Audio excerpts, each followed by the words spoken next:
baby. Baby. Top of the morning, motherfuckers. The fuck was that? Whose was that? Can somebody turn that down, please? The ring is Cuba's worst nightmare. Catching in that ring, valió madre. Espérate. You get the Amazon suit on me? Hey, she signed the waiver, fool. We're not responsible. Yeah. It's game time. Let's go, baby. Yes, sir. Welcome to Hood Stocks. Saturday morning, baby. Got my Starbucks. Shout out to Killa Kush. We got some Lefty Gunplay Killa Kush collaboration. You want to Can I get a moment of your time? Smoke a little, life's a game of chess. He said Lefty Gunplay, I had to do that. Let me shine.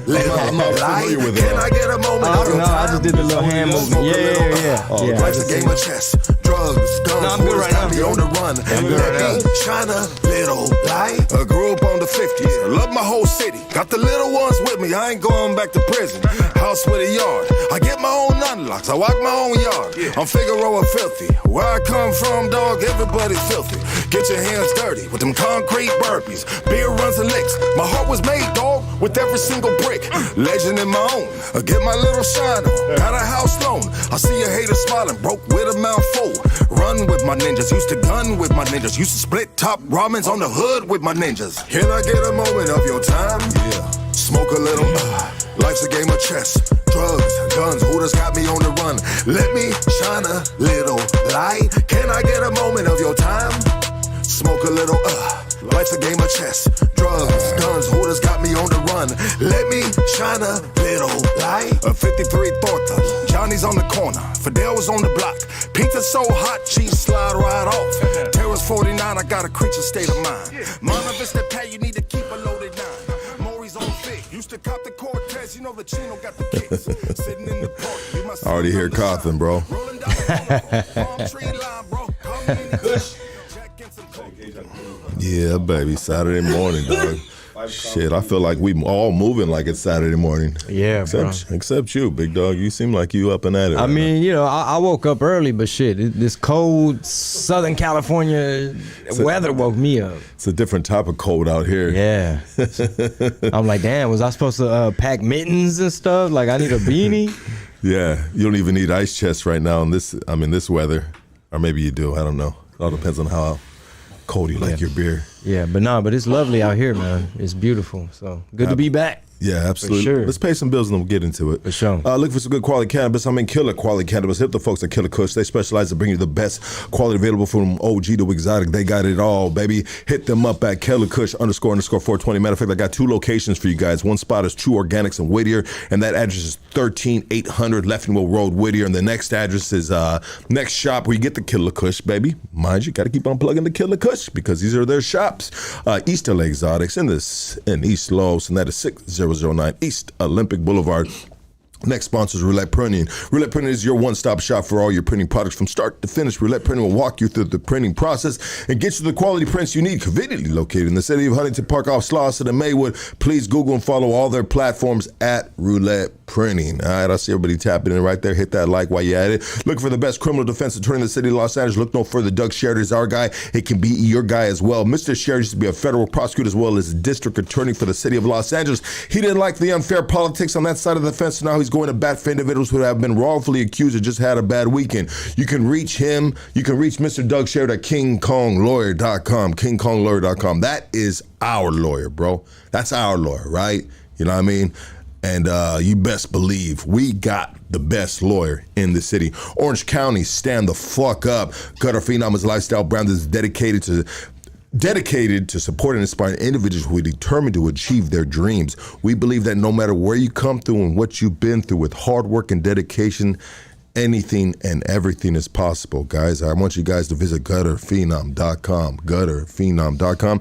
Use exclusive code HOODSTOCK20, receive 20% off your order today. Our next sponsor is La Conecta. Hey, Tejas, Houston, stand the fuck up. This is the homie Danny right here. I fuck with Danny tough. Danny fucks with us. You fuck with Danny, dog? Yeah, man, I got my air fresheners too. Just got made. So yeah, shout out to La Conecta. Yeah, bro, the dude is legit and he really supports the community from Texas to to LA, baby. Don't play with it. And if you'd like to support him, which I highly advise you guys do, shoplaconecta.com, shoplaconecta.com. Use Hoodstarks and receive 20% off. All right, guys, hey, peep it out, man.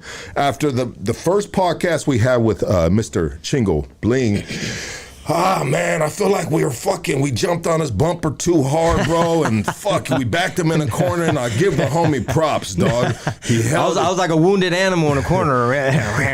You know, and I talked to him afterwards, bro, and I said, you know what, dog, that's not the way it was supposed to go. And the way it was supposed to go is like this. Everybody, give a warm welcome back for my G, CHINGO BLING. Yes, sir. I had a great time, man. I had a great time last time. I think it went good, bro. We got fucked up.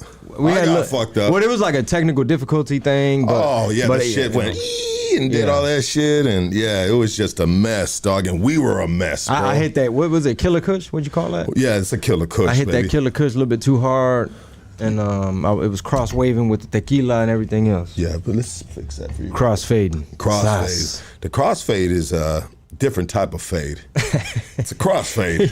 It's like you don't know which way you're really going, dog. Yeah. You know what I mean? You're in reverse in the fast lane on the freeway, dog. But you know what, man? That trip last time, I don't know. Maybe I was cramming a lot before I even left Houston. So it was just like the traveling, the schedule, and everything. So I was just kind of like tired and stuff. But yeah, it's good to be back though, man. And you know what? In our defense too, bro, I would say that we were going back to back on podcast, and we had just like, it was me, excuse me, guys. So last time CHINGO was here, Mr. CHINGO BLING was here, we had all the guys on the sideline.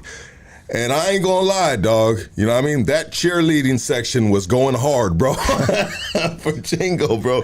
And I'm not calling my boys cheerleaders, bro, but damn, dog. You know what I mean? It was a tough crowd. It was a tough co-host, bro. And you know what I mean? These dudes it seemed like they were, I mean, I don't know, they were throwing all kinds of different things at you, bro. Yeah, it's all love, bro. And as well as I was too. You know what I mean? It's all I was love. a part of that cheerleading team too. But you know what, man? I appreciate the hospitality, and I appreciate that gift package, man. It's some real nice stuff in there. The souvenir. Yeah, absolutely, brother. Yeah. Absolutely. We wanted, that. You know, shit. If you got anything positive out of that night, you know what I mean? But you know, I'm sure your boys were watching back home, and they're like, "Fuck yeah, dog!" You know what I mean? You didn't back down for shit, and you stood your ground, dog. I had a great time. I think it was good, you know. Yeah. So, and I'm at Covina Laugh Factory tonight and tomorrow. So, okay. Yeah, out here putting in work. A lot of love out here, bro. I love the West. Yeah. It's a lot of love. I used to stay around the corner for a little bit, so. Well, that's kind of, I see a lot of, especially, you know, Latino comedians, bro. They travel a lot back and forth from Texas to California, right? Yeah. I mean, that's where you would find a Latino audience as well, right? I mean, Latinos everywhere, bro. This year, I'm touring Louisville, Kentucky, Milwaukee, Detroit, Raleigh, North Carolina, Gainesville, Florida, like places you would never think. Memphis. Wow. Places you would never think, but you know, raza is everywhere.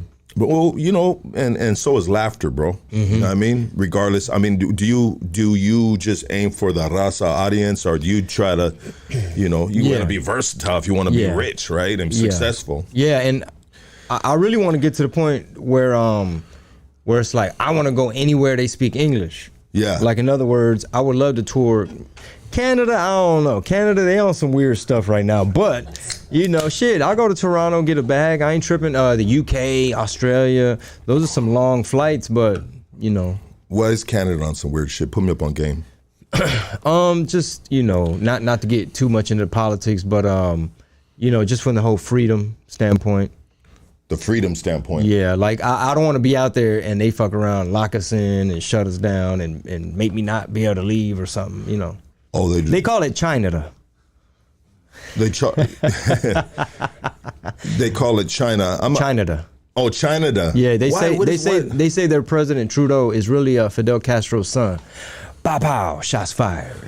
Hey, put the side by side, bro. No Photoshop, carnal. They say Justin Trudeau is Fidel Castro love child. I forget about it, though. You heard it right here first. Hood stars. Let me hit that button. Oh, that's not the wrong button. Yeah, that's right. I forget you're fucking deep into those politics, and you're up on game on. And you should be, bro. I go down rabbit holes, you know. I don't know. Yeah. You ever think about doing when you were talking about just entertaining different audiences, or what we were talking about that? Did you ever think about being the Mexican dude that does a fucking entire set, fucking roasting black people, bro? Damn. Would that be a bad idea? I don't think I could pull it off. No, I don't think I could pull it off. No. Don't you hate it when you walk into Church's Chicken and there's nothing but black people there? Like, what the fuck? I mean, that wouldn't be a good joke, but I'm just saying, what if you went in on that? You'd probably go viral. The Mexican dude. I mean, Tío Juventino gets away. My uncle, he gets away with a lot more. Okay. He you know. That's your alter ego, Yeah, right? well, he's got the hair and everything. He can just say... He can say wow stuff. Okay. You know. So that's how you break it up a little bit. Yeah, he could say whatever. Absolutely. And you know, so before we get too far into what we're talking about, I'd like to really get into, you know, your story, brother, your come up. You know, when you got into the music, that's something that something that we do right here, bro. And I'm telling you, 1,000%.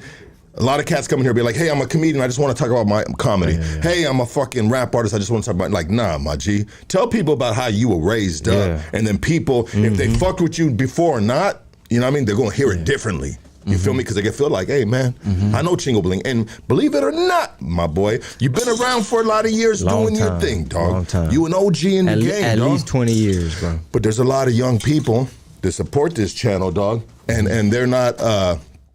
They're not familiar with you, bro. Yeah, because No, I feel that. I appreciate that. You know, so can we kind of get through it a little bit, if you don't mind? I don't know how much time you got, but nah, I'm chilling, bro. I ain't got nothing to do. I got a jujitsu private lesson at 3, but no, we good. Besides that, is that in West Hollywood? Nah, man, it ain't that kind of cuddling. it ain't violent cuddling. No, I'm doing. You gonna show up in a leotard? I'm here. Nah, ready. Stretch me out. Good one. Nah. So I'm from Houston, Texas. The youngest of 3. I got two older sisters. My sister Pat is 10 years older. My sister Dalila is 13 years older. So I got into hip hop because they were in high school. I'm like in 3rd, 4th grade or something. So I'm growing up hearing like LL Cool J and whatever was popping at that time. Yeah. And then of course, like my first exposure to hip hop, like I would turn on TV and I see Kid Frost, you know, This Is For La Raza. And I'm like, okay, damn. All right, where's this dude from? Like, yo, he looks like me. He reminds me, you know, he's like my people. And started some of the kids on the block, you know, they bring you Easy Does It. So I'm a little kid on my bike, just thinking I'm a member of NWA. Yeah. You know, just a little kid listening to Eddie Murphy stand up and stuff that I was probably way too young to be consuming. Yeah. But, you know, that was my musical influence. Everything from the Ghetto Boys, a lot of East Coast stuff too, because, you know, that was big. So KRS-One, Boogie Down Productions, whatever was out early in the day. Scarface. Well, yeah, of course, you know, Ghetto Boys, Scarface, and then later you had UGK, Screwed Up Click, and so on and so forth. But I was obsessed with hip hop and just rap music, bro. Like I would, you know, I'd see my big sisters and all their friends break dancing, and they bust out the linoleum or the cardboard, and I just fell in love with hip hop culture and rap and all that. And so yeah, I grew up pretty much like you know, the barrio in Houston, southeast side. How was it in those streets at that time? Well, thankfully, you know, I stayed out of trouble. You know what I mean? Like, thankfully, I didn't get caught up. You know what I mean? I didn't. Was it more? Was it more D-boys out there opposed to like gang shit popping off? I think early in the day, it wasn't like the way the gangs are out here in Chicago and stuff like that. But yeah, you'd be like, damn, the neighbor down the street got stabbed at the park. Yeah. You know, and it's like, oh shit. Yeah. Or you know, just typical stuff. You know, basically like drive-bys. Yeah, personal beef type of stuff. And you know what too, man? Like when when all these movies, like when Colors came out, out here, you guys were like front lines, seeing it, experiencing it firsthand. I think out in Texas, like, or really probably the whole world and the whole country was seeing this stuff, like hearing Ice-T rap, and seeing, Maria Conchita Alonso, Pac-Man. And were those type of movies that kind of like depicted life out here? Were they real important, like in Houston as well? Yes, absolutely. That was just like pop culture too, because I remember seeing, I think it was, what did I see at the movie theater? I think it was Menace to Society. That was one of my favorites. Yeah, bro. I think it was Menace. Old Dog. Yeah. Old Dog was a fool. Yeah. You ever trip on some of these old movies, like, not old movies, well, they're old, I guess they're old, bro, but, our generation movies, the classics like Boys in the Hood, yeah, of course. Menace to Society. Bro, a lot of those dudes fucking didn't live the best life after that. Like, tragic things happened to some of those actors that were in those movies. Really? Almost like cursed in a way, you think? Yeah. For reals. I didn't know that. Just a little. But I remember being a little kid going with my big cousins to Gulfgate Mall to the theater and to see Menace to Society. I was like a little kid, and but the word on the street was like, man, supposedly when Menace to Society, they shooting at the screen, and supposedly somebody got shot in the parking lot. So we're watching it like, man, what's gonna pop up? It was just like propaganda, probably. Yeah. But yeah, that made a big impact. I wasn't trying to be out there trying to get in trouble, but as a viewer, as a spectator, you're like, damn, man, Old Dog, you saw how he stomped. You know what I'm saying? How he had that dude. Yeah. But yeah, that made a huge impact. And then I didn't really start getting into like really involved into hip hop until like college. I was just a fan, but in college, that's when I got on college radio. You know what I'm saying?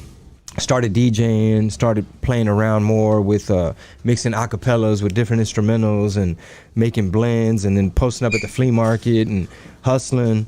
And that's when I started putting some Chingo Bling raps on those mixtapes. Okay. Yeah, so it was like the comic relief. It was like the comedic portion of the tape. It might be a skit or a rap. And I didn't think that shit was gonna go anywhere. But I started getting feedback at my booth at the Flea in San Antonio, actually. And I remember some youngsters being like, oh man, this one got Chingo Bling on it. And I'm like, y'all heard of Chingo Bling? They're like, yeah, fuck yeah, bro. When's his shit gonna drop? And they're like, you know him or what? Because they didn't know it was me. They're like, you know him or what? I was like, yeah, I'm his manager. I was like, so, okay. I said, I'll let them know. Because, it's funny. I'm sorry for interrupting you, brother, but so the era we're talking about is an era with no social media. Yeah. So they hear this dude, they know his voice, they know the name attached to it, but, it's not like you can look up a fucking Chingo Bling on Instagram and be like, oh, this is what this dude looks like. Dude. So it's a whole different era, bro. Yeah, Google wasn't even around. Exactly, If it was, it had just started. Nobody knew what Google was or anything. There was no Facebook, there was no MySpace, there was no YouTube. The word viral wasn't a thing. What's up, Big Doc? All right. Ricky boy. So yeah, man, I used to go into the flea market hustle thinking, all right, this mixtape right here that has all the new hits, some of the stuff that's, underground popping, big independent artists, remixes, and I was like, this one's gonna pay my rent. And then this little Chingo Bling thing that has like an EP, I was like, this one might pay my cell phone.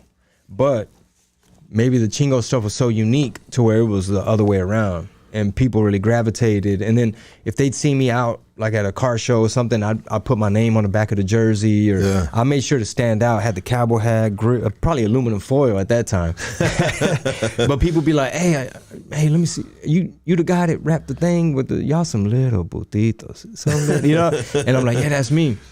And I remember my buddy, whose name is Lucky as well. Yeah. He was like, hey, bro, don't never take that cowboy hat off and the boots and shit, because he's like, because that shit's working. Well, let me ask you a question about these fucking boots you had on, bro.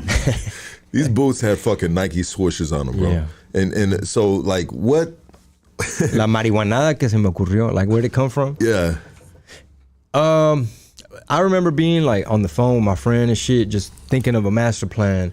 And I was like, bro, the game is lacking spice. I was like, because I was inspired by people like, Biz Markie, Flavor Flav, like everybody. Yeah. Obviously like Humpty Hump. Yeah. I was like, hip hop always had that fun aspect. I was like, everybody at that time was trying to be tough. Every poster on the wall was like, who could be the hardest D-boy with the most Pyrexes and, you know what I mean? Who got a better stove in their artwork and, or whatever. Yeah. And I was like, all right, I'm gonna rap about these tamales and I'm gonna flip the script a little bit. And my friend was like, man, you won't. Like, you ain't got the nuts. Like, bro, they're gonna make fun of you. And I just knew, I was like, bro, if I'm gonna take a chance and try to really make this thing go and not a la madre. Okay. Fucking neat though, man. He don't even know how to use that phone, bro. You know what I mean? He's like, what the hell? Who gave this to me? I thought I caught contact high. I was like, well, he's used to like Atari joysticks and just one red button, bro. You know what I mean? The spaceship. Yeah. But so the boots. So anyway, I was like, bro, say I won't. Like I'm gonna put swooshes on the boots. They're like, bro, you not. And I told my dad, I was like, hey, Appa, like, here's my idea. He's like, okay, I know a boot shop that could do it. And that was like the first pair. I didn't believe him. I was like, really, bro? He's like, just give me the boots. Yeah. And he came back. He's like, here. And I was like, oh shit. I was like, man. That's Pops that did that for you. Yeah, my dad, he knew of a place, Jesse's Boots on College Avenue in South Houston. Are they still there? You know what?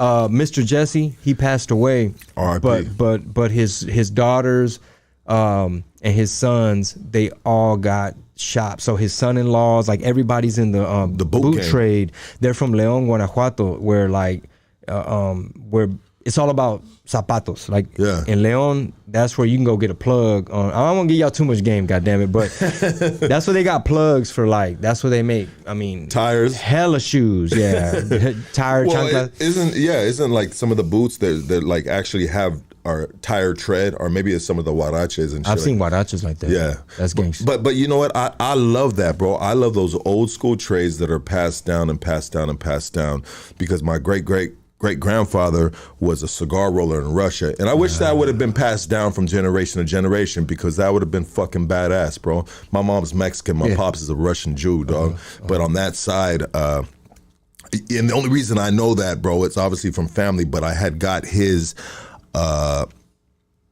his marriage certificate, right? His marriage thing. And they ask occupation. I don't know if they still do that, but they ask occupation. Cigar roller. And it says cigar roller, bro. But anyways, I think those are important. I think they're important to pass down from generation to generation and still keep those trades alive, bro, because they're needed, dog. Yeah. I think it's beautiful for many reasons. But yeah, shout out to Jesse's Boots. And so they got a lot of locations now. So his sons and daughters kept it going. And sure enough, bro, when people saw that combination, that's what I wanted. I wanted people to know that I'm an artist and to expect the unexpected. You know, I just wanted to, not just like, oh, I want to get attention and be funny. It was like yo, I'm gonna take chances and I'm gonna take risks, and I want to make stuff that's interesting that you want to talk about and look. And I fast forward, bro. I started, like, you ever seen the CD cover for Ghostface Killa? I think it was called I forget which title. Somebody in the comments on the YouTube Yada might let us know. But anyway, I got inspired by that Ghostface Killa album, where he had like the moccasins, the wallabies or whatever, the Clarks, and he had skits on that album where he's like, yo, I'm gonna dye this side dye it cream color and hit it with the navy, and then this part right here, you know, they're saying a skit. And I was like, yo, I need to really go in on these boots. So the boots started getting crazier and crazier with the colors. Yeah. But then I started getting burnt out on it. I started feeling like I had pigeonholed myself and I was only known for that. And I started getting burnt out. I just started like giving away the boots. Like, I'd be on stage, like, y'all don't even love me for me. Y'all just want these goddamn boots. Yeah. He started going a little Hollywood, huh? I kind of regret, because some of those boots are fly. So I still have some, but Some of the nicest ones, bro. There's a motherfucker right now sitting in their living room watching this podcast, and they got one boot sitting on the mantle of their fireplace. I meet them sometimes. They're like, "Hey, bro, I got the white and black ones at the house," and I'm like, "Motherfucker." Hey, you know what? I want to take it. I want to get back to where we're at right now, but I want to ask you a question. Your pops, strengths and weakness. Your pops, because this is the man that raised you. He raised you, correct? What was his strength? What's his weakness? If that's if you can speak on that. Yeah. Let me do my best. I've never asked anybody this either, bro. You know what I mean? But we are raised by parents that have strengths and weaknesses, right? Well, I mean, I think a strength is how he decided to take a chance, come to America, and he was trying to escape corruption and just what was going on in Mexico. So I think the fact that he took a chance, that changed the trajectory of his life, of generations. My kids, weakness, I mean, my parents ended up getting divorced, you know. So I just wish he had maybe worked a little bit harder and prioritized, like, all right, I'm gonna really try to just keep the hold it down and just try to be a better husband and stuff. It's hard sometimes too, as a man and as a woman too nowadays. You know what I mean? Because now, these females want equal rights, bro. they want to drive and vote. What the hell? What the fuck? Just cook the food. Messing up everything. That's cook why the food, wash the dishes. That's why we at where we at now, because y'all wanted to vote. Because you wanted to vote. There it is there. Too many feminists out there, huh? Men and women. Men included. I mean, I didn't know what the term really meant, and I used to think that shit was fly, and I used to think, I was like, well, shit, man, I got nothing but daughters and, sisters, wife, mom. I was like, well, shit, I'm a feminist because, I respect the women. And it's like, nah, bro, that shit's a psyop. That shit's a setup. Well, I was raised with sisters and a mom, and I'm like, man, fuck these bitches, dog. But anyways, dog. No, and then now I got daughters, and God said, oh, yeah? How many daughters you got, bro? Put you on the spot. Technically, I have more than 2 daughters that I'm raising. Okay. Technically, but I'll speak. Man, it's a tricky question for me, being the fact that 2 of them I have not raised. 2 of them that are in my household right now. They were able to reap the benefits of daddy fucking pulling his head out of his ass and growing the fuck up, dog. Stop going to prison and stop running the streets, and and they got me at the ripe age of like 39 and shit, because sometimes it take a motherfucker to hit their late 30s to be like, hold up, dog, what the fuck am I doing? And all of a sudden you wake up and you're lucky. I was lucky not to be waking up in a fucking jail cell with a life sentence. I woke up in a short sentence, and I was able to get out, and I said, all right, let's get this shit together. But now, moms, can you speak about her strengths, her weaknesses? Oh, yeah. Because I like to just get an idea of the people that raise you, you know what I mean? Yeah. Oh, man, my mom, bro, talk about just a lot of sacrifice, hard work. She still don't speak English, but she's a landlord. She's a landlady. Yeah. So she would always sacrifice, put herself last. She was even a foster parent for many, many years. So a lot of kids, she really made an impact on a lot of kids. And a lot of those kids still come back and visit her, write her a letter. Like, it was just, I hear that's a good business to get into. I'm thinking about throwing a couple bunk beds in my living room and just, having a couple of them little bastards stay in my house, dog. You know what I mean? Get that paycheck, dog. You're like, man, what's capacity in here, man? We could do a 3-stack. Well, they'll see my kids eating eggs and bacon in the morning, and they'll have fucking porridge, dog. You know Damn. What I mean? Yeah, no, my mom made sure, like, if I had Levi's, all the kids had Levi's. And I'm talking shit, dog. Salute to moms, dog. That'd be a cold shot, but in real life, sometimes it's like that, dog. Sometimes you got a stepchild, dog, just ain't acting right, dog. Yeah. You know what I mean? Porridge for you. Yeah. Or everybody's gets hamburgers and you just get buns and a lettuce. Damn. Fucking throwing a tomato with cheese. Cold world. It's cold sometimes. Some motherfuckers work like that, dog. But you know what? Interesting story. Tidbit about my mom. She used to be on my ass, bro, because when I went to college, And then I discovered like college radio, and I started having this dream about like, yo, I think I want to get in show business. I might be a manager for somebody. I might be behind the scenes, or I might be a DJ, try to get like distribution, like DJ Clue, and put out compilations. I didn't know what. I just didn't want spring break to end. You know, I wanted to still be doing something fun, not be in the office all day. And of course, she was on my ass. So it'd be like, you got to get a job. You know, you're under this roof. Like, what are we doing? Go to the temp agency. Somebody got to be hiring. Yeah.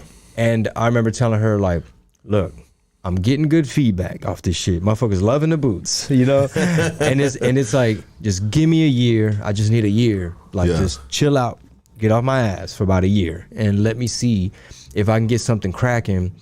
And then at that point, then maybe I'll go do some square ass shit. Yeah.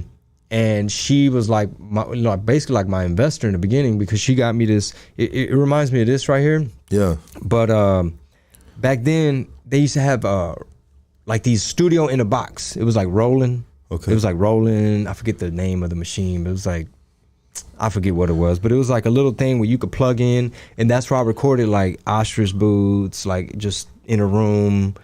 Like you couldn't do a whole lot of effects and shit. You had to like, if you're gonna do your ad lib track, like I was having to do it from the beginning to the end. So if you hear me talking anything on there, like, you know, that's why J-Lo, you know, da or whatever, I was having to do it the whole track and then do the fucking hook, and then like not all the tools that these kids have now with the computer and the edits and the effects and the this and that. I was just there with a little machine, and I think it was like $800, and my mom was like, all right, so you don't have to be chasing people down for studio time. Here's that little machine you wanted.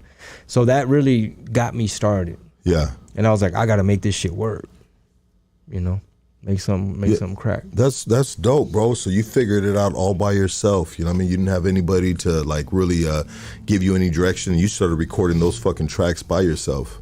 Yeah, I mean, obviously, like my big sisters were always there, involved, like watching my back, lurking, scaring away my hoes. Couldn't have no groupies. But yeah, my big sisters were always there, like, hey mijo, this is a down payment, you might want to get a house, you know, like, what are you doing? Stop going to the jewelry man, like, stop being ignorant, you know, we gotta, what's your budget, we gotta save up, stuff like that, like just the wisdom. And I remember the first time I came out to Cali on my rap stuff, is an interesting story. I was getting a lot of radio play in Palm Springs at the time. This is like in the beginning of my career, because the program director, he was new. So he wasn't playing politics. He wasn't trying to get payola and shit. He was just like, hey bro, I like track 2 and I like track 7 and people keep calling for track 5. So I'm just gonna play it. So he just had me in rotation. So I was like, I don't want to say I was like Elvis in Palm Springs at the time, but it got to the point where like, there was a record store out there. They're like, hey man, you need to do a meet and greet. And I was like negotiating with them as myself, like as Pete, CHINGO's manager. Yeah. You know what I mean? Because I didn't really have a big staff and shit. And we get there, bro. My big sister rented the van, had some of my homies, you know, DJ, other rappers. And we drive, my brother-in-law and my big sister, they were like the responsible ones. They were like older, mature. My sister is 13 years older.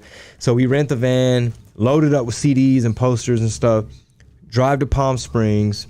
There's a line around the freaking block, around the building, signed a ton of autographs. I think we had a show or two. And I remember being at a Mary Callender's, we're like eating or something. And the waiter, he's like kind of walking around. And my buddy, Lucky, again, he's like, man, I've been told CHINGO, hey man, CHINGO, da-da-da. And the dude heard, paró la oreja, and he went and told the kitchen staff. You see motherfuckers peeking out the window. Next thing you know, the radio station announced it, people showing up, and it was like my Selena moment, you know what I mean? And I was like, yo, is this how it's gonna be? Like, that shit's crazy. Yeah. And then somebody got in the radio station guy's ear. It was like, hey motherfucker, you can't just be playing these underground dudes for nothing. Like, we got major labels, we got Mariah Carey's people, like, this is how the game works. You got these artists and these are the songs. And So he had to be like, sorry, I ain't playing you no more. But you know. Damn. Yeah. That's crazy. Mm-hmm. And so this is the point. This is this is the point where it starts kind of moving for you. Yeah, what year is this? And I'm sorry, I got a little distracted from a text. One of the guys right here, the studio's mad and he left. You know what I mean? I'm getting blown up with text messages right now, dog. No, I'm good on that, doggy. Thank you. Anyways. What year? You said what year? Yeah, what year was this, dog? Oh, man, if I had to guess, bro, it'd probably be like 03, maybe. Late 02, maybe. Okay. Yeah, probably more than likely 03. Because that's kind of like when that's when you actually started, your music started surfacing and you were really putting it out. Yeah, because that LimeWire kids were downloading, like FrostWire, because what's LimeWire for the ones that don't know? When file sharing, like Napster, when these file sharing websites came about, where apparently a kid could have tracks on his computer, 50 Cent, whatever, and they would give access to other people, and then other people are sharing their songs, so kids are just like grabbing and discovering and downloading. And this is kind of like towards the beginning of like the internet, and you know when it was really starting to pop off, maybe around Moco Space. Again, what were some of these little the other ones they had? What was that other one they had? It was like a Facebook, but it was a El Facebook. MySpace, thank you, dog. Yeah, MySpace. Yeah, I think it was a little bit before MySpace, probably. Okay. But so you and you know what? Real quick, before I forget. So if I was a little kid with no real budget and no resources and no big backing, like no real distribution, that era of file sharing, that allowed me to do like asymmetrical warfare against the major labels. So basically, I was able to get heard and be discovered by fans without having to sign a bad deal and depend on somebody else to push me.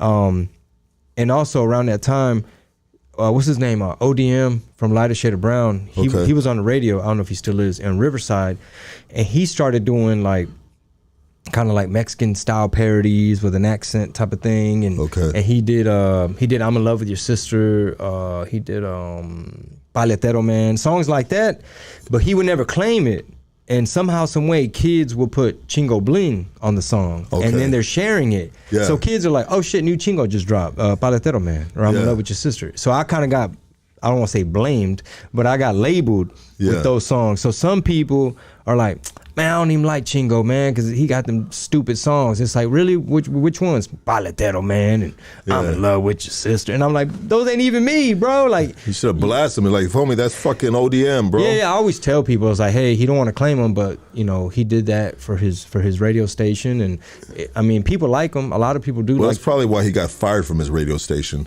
Oh, I don't know. No, I didn't know that. I ain't know all that. Shout out to ODM, bro. Yeah, I don't want no smoke. I don't want no smoke, kinfolk. We clowning around here, dog. But nah, he's been on the podcast, bro. Yeah, I'm just clearing my name. Like, he get fired. He just got laid off. Say it again? Never. Go ahead, dog. We shouldn't be laughing when people get laid off. It's fucked up. Yeah. But anyways, he's doing great things. Shout out to ODM, Lighter Shade of Brown, still trying to keep it alive and shit. Yeah. Do you think he heard you and started doing this? I'm assuming. Yeah. I'm assuming. Yeah, you know, he started seeing you kind of pop off with yours, so he goes, let me fucking fuck around with it, see what it does. I think that kind of stuff works for radio, for entertainment. So I think he was doing his job, saying, you know what, I'm on the radio, I got to spice this shit up. We got to compete against other stations, and you know, so he made these little characters and these parodies, and I mean, they worked. You know, they did what they were supposed to do. I just wanted to clear the air. That's not me. Yeah, absolutely, bro. Absolutely. And so, I mean, bro, you have had great success when you started doing your music thing, bro. I mean, what were the peaks? I mean, you know, take us on that journey right there, brother. What were the experiences you had, the people you're able to work with? Bro, we had a bidding war. We had all the labels, a lot of labels calling, and including the Diddler.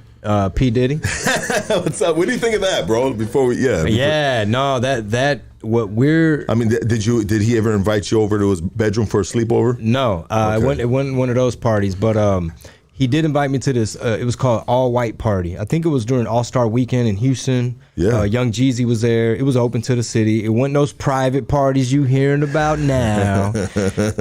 but you got to remember, bro, like 90s rap, you know, Tupac, Biggie.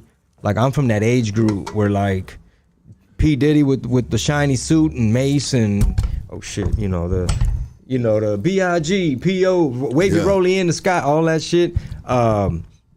You know that I was a fan of this dude. Yeah. So now I'm having to negotiate with him, and there's a contract, and I'm asking for certain things, and you know. So he was gonna sign you. Yeah. He was gonna sign you to Bad Boy. It was actually gonna be to Bad Boy Latino. Okay. Which is part of why I was like, I don't know if this label's really serious. Yeah, why would they do? Why would they do Bad Boy Latino? Why would just invite? Why would they just not sign a Mexican artist to Bad Boy, bro? Yeah, You know what I mean, man. why do they gotta segregate it? You know, segregation, bro. Everyone's always trying to. At the time, bro, everybody had a Latino division. It was Wu-Tang Okay, Latino. okay. It was a trend because Daddy Yankee had hit the scene, and you know you started having this Latin explosion. And the way this situation came about is my buddy Pitbull. He was like, hey, bro, he called me one day. He's like, hey, bro, if anyone asks, Little John wants to sign you. And I was like, what? Damn, okay, Little John wants to sign me? He's like, no. He's like, that's what I told P. Diddy, so that he can want to sign you. I'm like, you lied to P. Diddy and said that. I'm like, does Little John know about this lie? He's like, yeah, I told him. He's cool. He's like, him and Lil John are real tight. He's like, nah, John, he's cool. He's gonna go along with the shit. And I'm just like, okay. Yeah. Thanks for lying for me. I didn't even ask you to.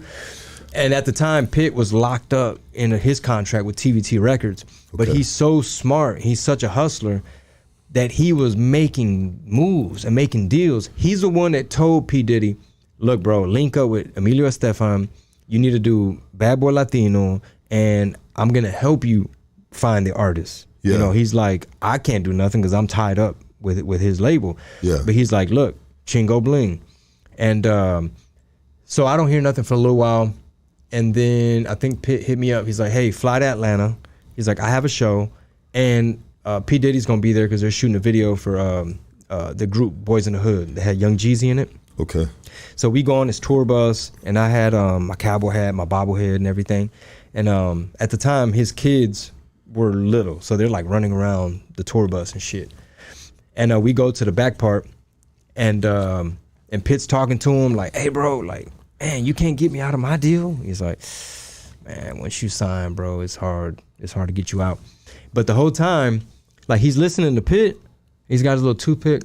And he's just kind of like, corner of his eye, just kind of like looking at the boots, listening to Pitt, like looking at the bobblehead, talking to Pitt, looking over. And he's like, hey, man, that's you? And I was like, oh, yeah. He's like, let me see. And he's like, he kind of looked at it. He kind of looked at the bobblehead like, oh, okay. You outside the box type of thing. Yeah. And then fast forward. You made sure you took that bobblehead with you, huh? Yeah. This coming with me. Fast forward, he's like, hey, bro, we're coming to Houston. You can see how Bad Boy parties. This ain't no Lil Jon party. And I was like, what does Lil Jon have to do? I was like, oh, the lie. So he's like, hey, you got to pull up. He said, you got to wear all white to this party. And you know what? I just remember something. So he says, bring your crew. We're gonna be at Hotel Derrick. I got a suite, and they had a cop in the hallway at the door, HPD, and we go in. It's like a huge suite. So there's like a living room, and this, and a kitchen, and multiple beds. It's like assistants, and it's a whole bunch of fucking people. It wasn't we weren't in his bedroom. I know what y'all thinking. Like, did you watch your drink the entire time? Did you pour your own drink? Did you get that one champagne that was fuzzing extra? You ain't drink that one champagne, did you? That was fuzzing. So I remember we're sitting on the couch and the TV's playing, and I'm thinking like, yo, bro, like, it's fucking late. Like, isn't there a party to go to? And Tom Cruise was on TV. He's like, you are the party. Yeah. I know, my man. Oh my God. So Tom Cruise was on TV, and I remember making a comment to my friend. I was like, man, this motherfucker ain't fooling nobody. And Puffy's over here having this conversation, but he like stopped, and he kind of heard me say that, almost like, what the fuck do you know, like about Hollywood insider shit, you know? Because I had heard some stuff. Yeah, you're just the help. Yeah. I'm just gonna be the tax write-off on Bad Boy Latino. Yeah. So anyway, we all hop in the SUV. He has like police escort.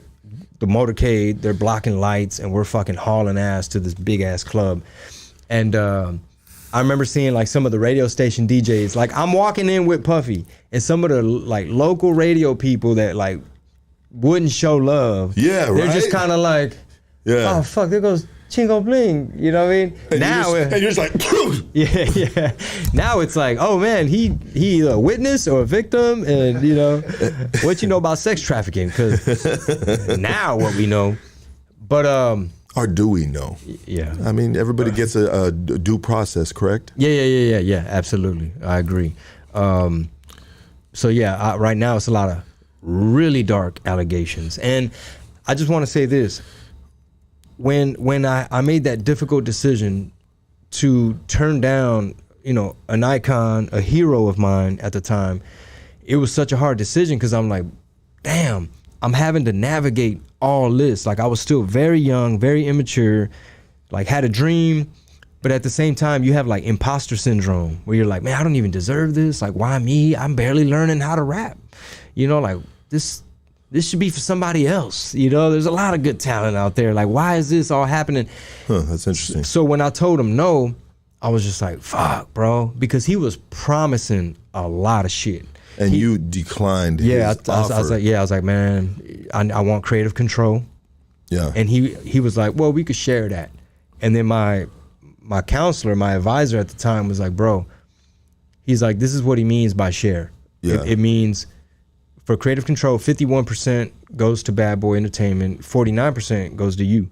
And if there's ever a discrepancy over, hey man, I don't like that title, or I don't like that artwork, or I don't want that single. They have the bigger It's leverage. gonna go their way. Yeah, because they have the bigger percentage. They're the plug. It's going through them.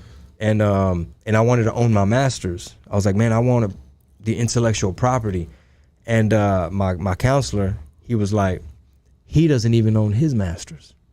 How can he give you yours? And I'm like, what? He's P. Diddy. He's like, no, man, it's a label imprint under Arista Records, like Clive Davis. Like, he don't even own that shit. It's a boutique. He's like, Bad Boy Records is a boutique label. Now he maybe owns master. Now he probably went and bought back a bunch of shit. But at the time, he was just under the guy, you know. Well, a lot of people, that's been their problem. Well, I've heard, you know what I mean, outside dude hearing rumors, but it seems like a lot of his artists, that was their biggest discrepancy with him in regards to, like, you know, not being able to collect their residuals, not owning publishing, stuff like that. I don't know the ins and outs of it, brother, but I've heard a lot of that from different Bad Boy artists, that he's just basically been living off of their shit, bro, all these years. Throwing parties on your money. Yeah, and he's and everyone else that's no longer with Bad Boy, but you know, there's still, you know, good music will, you know, keep on making revenue, right?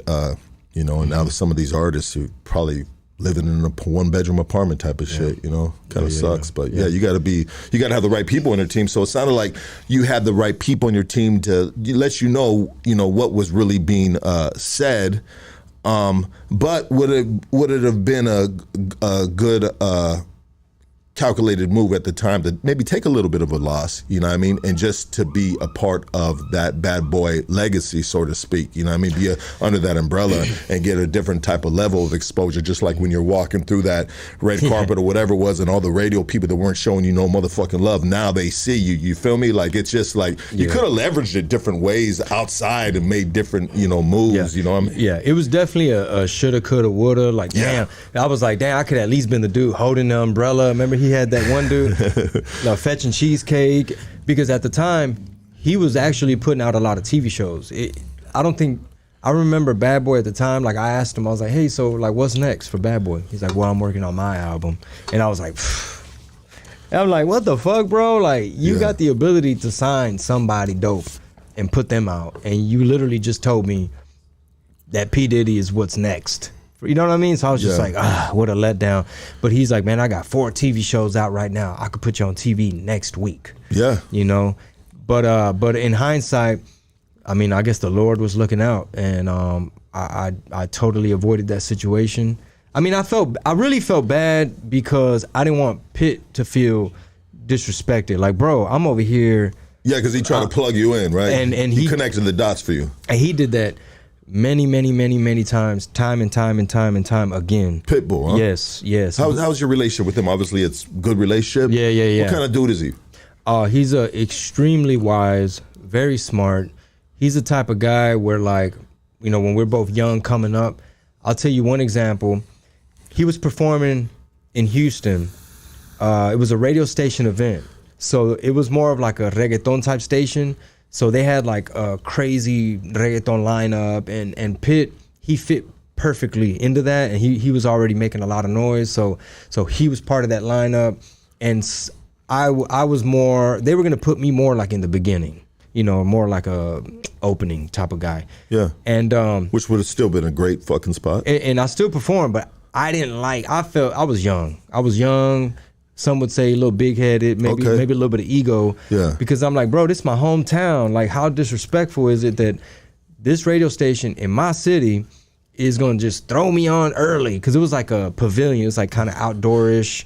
And I was like, Which basically in the beginning, there's really nobody there. or it was gonna be like the sun's still out, type of thing. Yeah.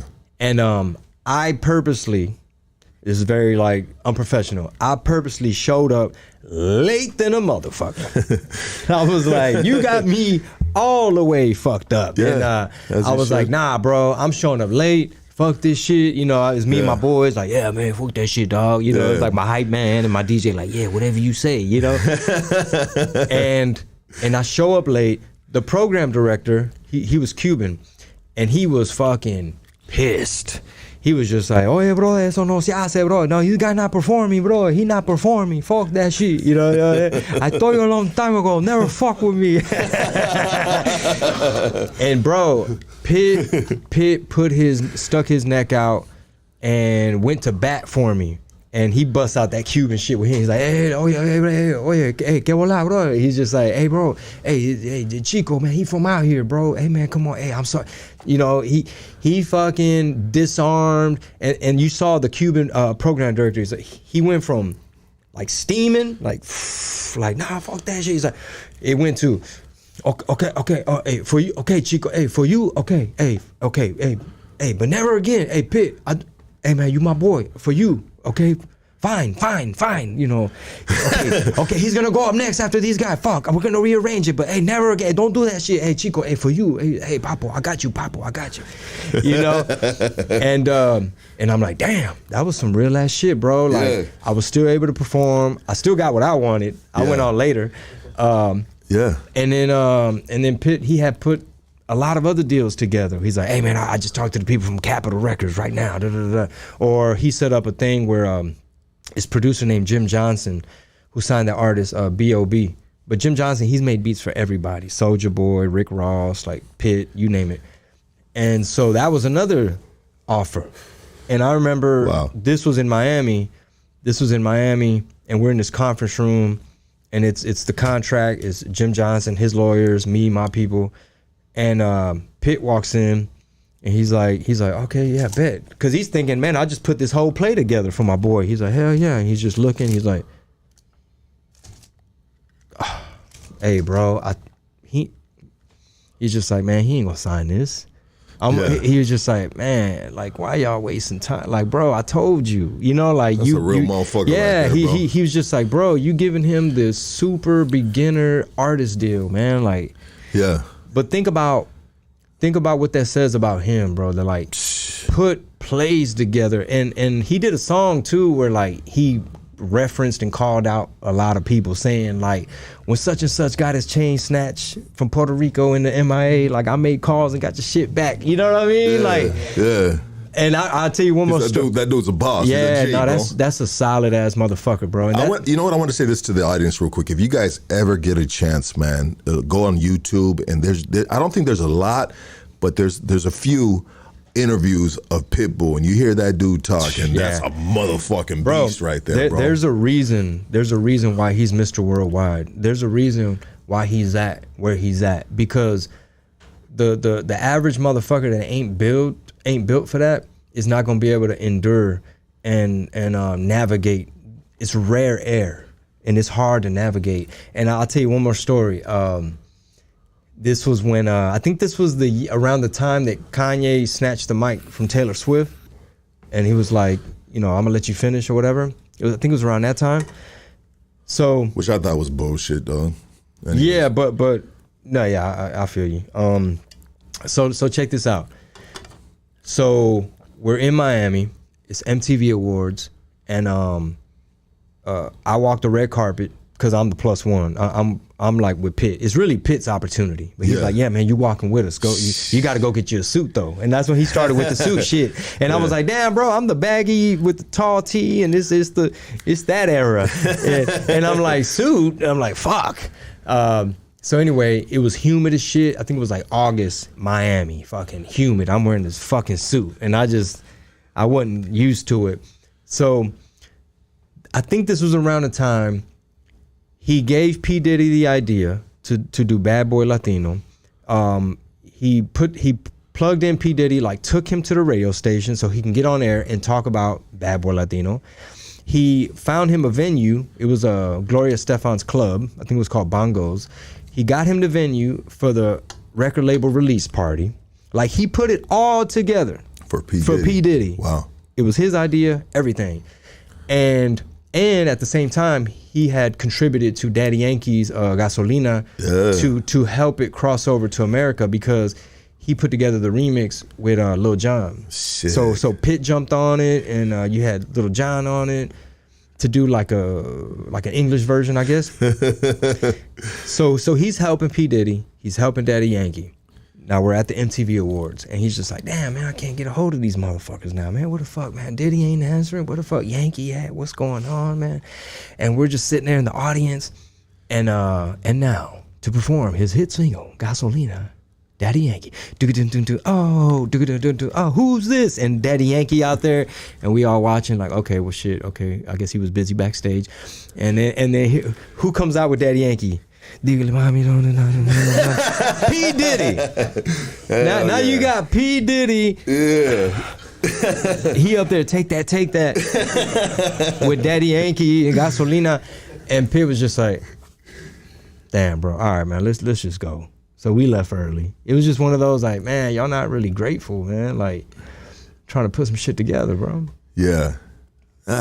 I hear it. But Yankee's cool too, man. But that might have been a misunderstanding. But I'm just speaking on like Pitt's the type of dude where like we'd bump into him on the road or at a show or something. Like, I'm opening up, and I had me like a new chain or a new grill or something, and he'd be like, Papo, he'd be like, man, you could have got you some property, or that could have been a down payment, man, on an acre or something, get you some land. And I was just like, what, man, I want to get my shine on, bro. This H-Town, what you talking about? Yeah. Come and dine. And he's just like, just on another level. Always on a business tip, and always showing love and being honest with his people, bro. Honesty is a great thing, and sometimes honesty will push people away too, Mm-hmm. And I notice that sometimes within my small platform, but solid platform, great platform, because I have fucking amazing guys with me, but sometimes you're a little too honest, and so sometimes I myself have to figure certain things out, bro. Doing everything else on the fly most of the time because 40-hour whatnot. But I appreciate honesty, bro. Mm-hmm. But sometimes honesty can push people away, bro. And it can stop a conversation opposed to maybe, because feelings get involved, and maybe instead of letting your feelings get involved, maybe just, we can talk about it on the side and we can figure it out, dog. Mm-hmm. We can always figure it out, especially amongst the fellas and good guys, But I hear what you're saying, and I always think about when I have guests like you and you bring up something such a good subject or topic or an individual like Pitbull, you know what I mean? But he has a great quality of being honest and looking out for his people. Yeah. And obviously, honesty with your people, being solid is longevity. And dude, he's fucking one of the greats. I mean, I ain't lying to you, bro. I wasn't one of the dudes that was fucking shaking my ass to his music or anything like that. But I respected him as an artist. And when you heard it, you said, hey, that shit sounds good, bro. That shit sounds good and fucking worldwide, baby. Yeah. And I mean, and when he first started, it was like baggy clothes, fitted, hype man, ready to battle anybody. But he smartened up, opened the market up. You know what I mean? He saw the chessboard differently. Yeah. And he knew how to cook his gumbo a little bit different, switch some shit up on the packaging. And at first people were like, man, I miss why you ain't, you gotta drop some more shit like Kulo, why you do the beats like that now? What's with the suit and what's this and what's that? Yeah. It's like, hey bro, you don't understand, this man is in India performing. It's 100,000 people in India screaming. Yes, that versatility is crazy, bro. You know what I want to do? I want to take a quick break. I want to pay some bills, and we're going to be right back with Chingo Bling, because I feel like we're just scraping the fucking, the surface right now in regards to your career and what you've been able to accomplish. And I want to talk about the highs, and then we're going to come down to the lows, and because life is a roller coaster ride. Absolutely. Right? And you experienced it all. We're going to be right back with Chingo Bling. Yes, give us a sec, guys. We'll be back.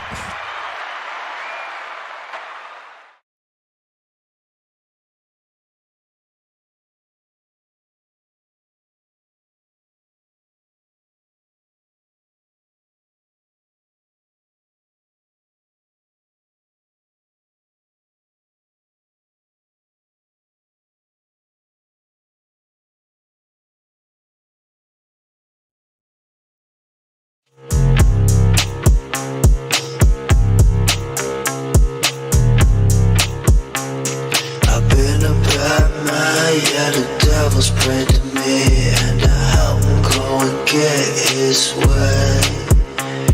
You kept your word, boy, yeah, the devil said to me, and I can't wait to meet you one day. Yeah, I can't wait to meet you one day.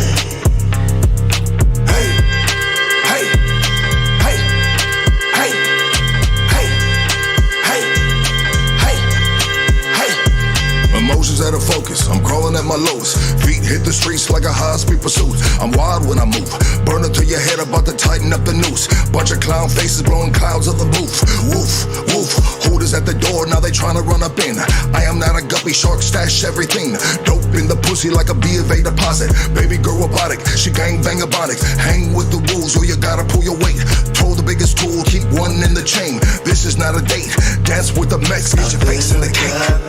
Yeah, the devil spread to me, and I help him go and get his way. You kept your word, boy, yeah, the devil said to me, and I can't wait to meet you one day. Yeah, I can't wait to meet you one day. Hey, hey, hey, hey, hey, hey, hey, hey. Pennies for my thoughts, I still can't make a dollar. Anybody home, Mr. 38 revolver. Holla, Lord, I need change. Heard you heal the hurt, I heard you kill the pain. Homie down the street, you left them dead in the dirt. Now his mama growing grays. Clouds in the skies leave tears on the grave. No smile on the face, just another t-shirt. Small funeral, see his girl when they flirt. Shit still fresh, still smell death. Bunch of drug addicts, can't wait to fuck next. Let the pussy rest, waiting on the prey like a goon in your home. It's 2 in the morning. Yeah, the devil spread to me, and I help him go and get his way. You kept your word, boy, yeah, the devil said to me, and I can't wait to meet you one day. Yeah, I can't wait to meet you one day. Hey, hey, hey, hey, hey, hey, hey, hey. Kodak pictures colors catch the redness in my eyes. The pookie virtualized, got the devil in my mind. The highs, the lows, a suicide note. The drip of the nasal, feel the tip of the razor. I'm tired of the living, I'm tired of the sinning. I wanna be dead, dog, better than these meds. Got my girl gagged, keep back this stupid, gonna throw you through the glass. Broken windows, limo tinted nipple. She crazy, we crazy, another meth baby. I need to sober up, I'm tripping, she waking. I think I need some sleep, I'm losing my mind. Catch me while I leap. I've been a bad man, yeah, the devil's prayed to me, and I help him go and get his way. He kept your word, boy, yeah, the devil said to me, and I can't wait to meet you one day. Yeah, I can't wait to meet you one day. Hey, baby. Yes, sir. Yes, sir. Yes, sir. Let me pay some bills, and we're gonna get this movement again. Hey, there we go, right there. I appreciate everybody tapped in and shit. Everybody hit that like, man. You know what I mean? Hit that like, hit that like, hit that like. If you haven't done so already, make sure you check out Illuminate Clothing. Okay, Illuminate Clothing is spelled ILLUMN8 Clothing. Okay, and you can, and if you use promo code Hoodstocks, they're gonna give you $20 to shop on the website. If you use promo code Hoodstocks, they're gonna give you $20 to shop on the website. Okay, and the website is illuminate.bigcartel.com.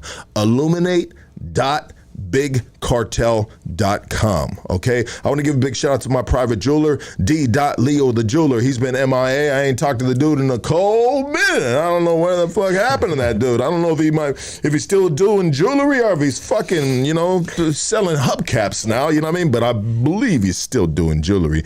And you guys all seen the custom Hoodstocks pendants. This is the guy that did it. Use promo code Hoodstocks, get 20% off your custom order today. And the way you can reach the homie is at D.Leo the jeweler. Okay, prepare for blast off and embark on an interdimensional journey of self-discovery and exploration like never before. Introducing the exclusive Rick and Morty interdimensional gummies, your passport to inner realms of consciousness, baby. Unlock your mind, eye, and allow your senses to finally come alive without the strings that strain your perception of the world. With Rick and Morty gummies, you can experience all this and more. Make sure you give these guys a follow on IG at Rick and Morty Gummies Official. Okay, businesses, you need stickers to promote your brand. Well, this is my sticker plug. Anytime you guys have ordered anything off of www.50racks.com and I give you stickers, these guys made the stickers. They're good stickers, dog. You can put on your car, dog. I mean, they're weatherproof. They're fucking hard hat certified, dog. I got them on my hard hat when I'm in the job site. Got the Hoodstock stickers on that bitch. But anyways, reach my G right here. graphic-joe.com, graphic-joe.com, and use code Hoodstocks at checkout, and you'll get $50 off your order of $100 or more. Okay, Hoodstocks is also sponsored by Lux Tattoos. Best black and gray work in the city. Place your appointment now on Instagram at Lux_tattoos, and we are back with Mr. Chingo Bling. Hey, bro, these comments are hilarious. It said, Chingo Bling, a.k.a. Crazy Eyes, fools all methed out. It's coffee, dog. Golly, man, I can't do nothing. Hey, there's something about that Houston coffee, baby. That's what they call meth in Houston, I guess. Is methamphetamine a thing in Houston? I'm assuming, I don't know, bro. I don't know how, prevalent. I'm assuming somebody on that shit back home. Yeah. I don't know. You're assuming somebody's on that shit, yeah. Well, it's good that you don't know, bro. And if you did know, you don't want to be like fucking Little John, P.P. Diddy, fucking Moscow. You know what I mean? Yeah, they're all methed out, dog. Hey, anyways, yeah. I mean, meth is, it's pills now. People are on pills and weird shit, dog. Yeah. And to me, I'm just like, bro, how you fucking. I heard somebody the other day, and I don't want to mention anybody, but somebody got offered a pill, and the homie was like, nah, dog, I do real drugs, dog. Not with that pill shit. Get the fuck out of here, homie. Pharmaceutical. I already took my daily vitamin today, stupid. Yeah. Bro, to get strung out on pills, bro, get the fuck out of here, dog. I mean, where's the methamphetamine? Where's the cocaine? Let's smoke some crack, dog. Where's the PCP at, dog? You know what I mean? Where the real shit at? You getting fucked off those little colorful pills, homie, and you throwing your life life over. Like, I don't know, dog. It just doesn't look fun, bro. You know what I mean? You smoke crack, you gotta do things to smoke crack, homie. You get this can, It's a whole adventure. you fold it up like that, you put some fucking hose on it, you put some ash on it, dog, and you put the crack rock on there, dog, and you hit the bitch, dog. You know what I mean? None of this pill shit. Yeah, like it's fun, dog, to smoke crack because you just don't. Yeah, dog. Methamphetamine, dog. I had a homie, bro, that had Christmas lights, and he had the old school Christmas lights, the big Christmas lights. You had to screw off and shit. There was fucking different colors and shit, dog. And sometimes the shit got bad, and I guess it got bad a lot of times because by the end of the year, all the Christmas lights were missing, dog, because we use those motherfuckers to smoke fucking meth, homie. Damn. You know what I mean? Put the salt in what is it? The salt in that shit. Shake it up. Get the coloring out, dog. Pop the fucking shit out. Put a little hole in that bitch, and you got yourself a pookie, dog. Damn. I'm a professional drug addict, dog. That was like stand-up comedy right I there. love drugs, baby. A lot of energy. Yeah. Drugs love me, dog. Yeah. You know, drugs love me. When drugs see me, They run towards you. they always say hi. They don't ever give me the cold shoulder. Yeah. They're never mad at me. They're always there. They're always there, dog. Yeah. Yeah. But anyways, I apologize about that. I want to say this, bro. So I listen to, there's some podcasts that I listen to. I listen to Drink Champs sometimes. And I don't really listen to the Joe Budden podcast, but I want to bring these two podcasts up because you got Noriega and you got Joe Budden, right? I did a couple songs with Nori. Sick. But go on. Stupid sick. And they talked about now that they're rappers that are doing podcasting now, right? Yeah. And they talked about like podcast money and rap money. They said rap money is on a whole nother level, dog. Rap money is fucking like bop, like instant money. I mean, were you able to experience that type of money or that instant money, or can you speak on the difference? Because you podcast as well too. Mm-hmm. And you're a comedian, bro, killing it. Where you at tonight? Covina Laugh Factory, 2 shows a night, 1 more tomorrow. Pull up. Yeah, for sure. Covina Laugh Factory. That's a brand new spot too. Yeah. Amazing. It's nice. Yeah. Mm-hmm. Yeah, so to answer your question, for the most part, I've been independent, just out of my own pocket, you make the bread, you got to reinvest a lot. That's kind of how it was throughout the rap career. And I did eventually sign like a distribution deal with Asylum Records. They had Little Boosie and Paul Wall and Mike Jones and people like that at the time. Yeah. And so there was an advance with that. There was like an album budget, marketing budget. So there were like some nice checks. But, the comedy game is interesting because I never knew how this shit worked. Like my homie Juan Villarreal, back when I was still like in the rap stuff, Juan was performing on Comic View and he was always touring everywhere, and I didn't understand. Like he would tell me some of these numbers and like I didn't believe him. Cause he'd be like, yeah, man, I just got back from Chicago, man. He been about 6-7 shows, man. Came back with a bag, you. And I'm like, damn, for real? I'm like, comedians? So thankfully, man, I've been doing stand-up comedy 10 years. And like at Covina Laugh Factory, that's 6 shows. So back in my rap days, for me to do 6 shows, that might take a whole month. Yeah. And this is like a weekend. You know what I mean? Like 1 Thursday, 2 Friday, 2 Saturday, 1 Sunday. Sick. And at my age, you know what I mean? Like that's just so much more efficient because you fly in, you get to settle in. It's like a weekend residency. Yeah. You know? You get to tap in with your people. Shout out Los Tres Cochinitos out of Wilmington. Yes, sir. What you calling fries, bro? Chile verde fries. Chile verde fries. Lord have mercy. Chile verga. Verga fries. What the fuck? Espérate, Chile verde fries. But now you get to tap in with your people and kind of take your time and make some good connections and really connect with people. So I'm really enjoying stand-up. It's so much fun, bro. Yeah. I feel like a lot of times in the rap world, you're having to not like be a character, but you're having to always put on the rapper. ¿Cómo te digo? Like, Well, you were a character though. well, bro. yeah, no, Chingo Bling specifically, yes. Yeah, Yes. my shit was like super off the wall character. But I mean, like, just in general, I feel like in the rap world, people just expect a certain thing, especially fools that are like the tough guys, you know? Yeah. It's kind of like, man, you gotta be tough all the time. And But the real tough guys are tough all the time, bro. yeah. But tough when they need to be, and so. But the fake tough guys, bro. Yeah. Then they gotta, you know. Yeah. But anyways, But, I think there's a difference. But I hear what you're saying, though, bro. But yeah, not everybody can be vulnerable. Like not everybody allows to show the downsides or This is what we do here in Hood Stocks. or like be the butt of the joke. Like, Yeah. I'm okay being the punchline. 100%. Yeah. I am too, bro. Mm-hmm.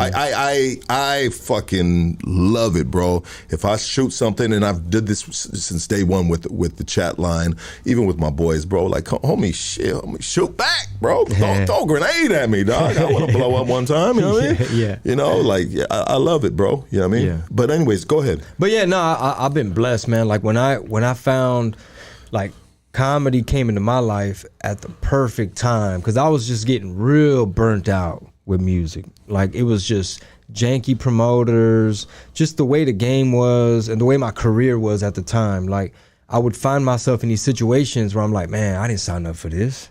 Like this ain't my idea.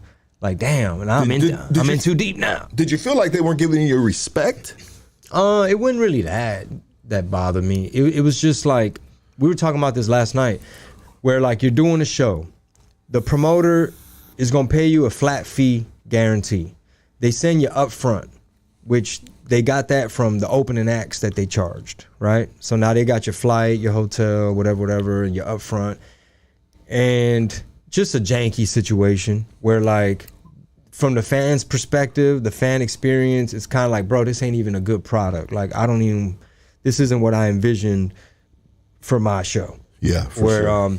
Where you just start feeling like, you know what, I'm better off just turning down these offers and only doing legit stuff. Like at that point in time with my music career, like one of my last shows, like on the rap shit, because I can't remember the last time I did a rap concert. It's been that long. I can't even remember how long ago, but I remember one time.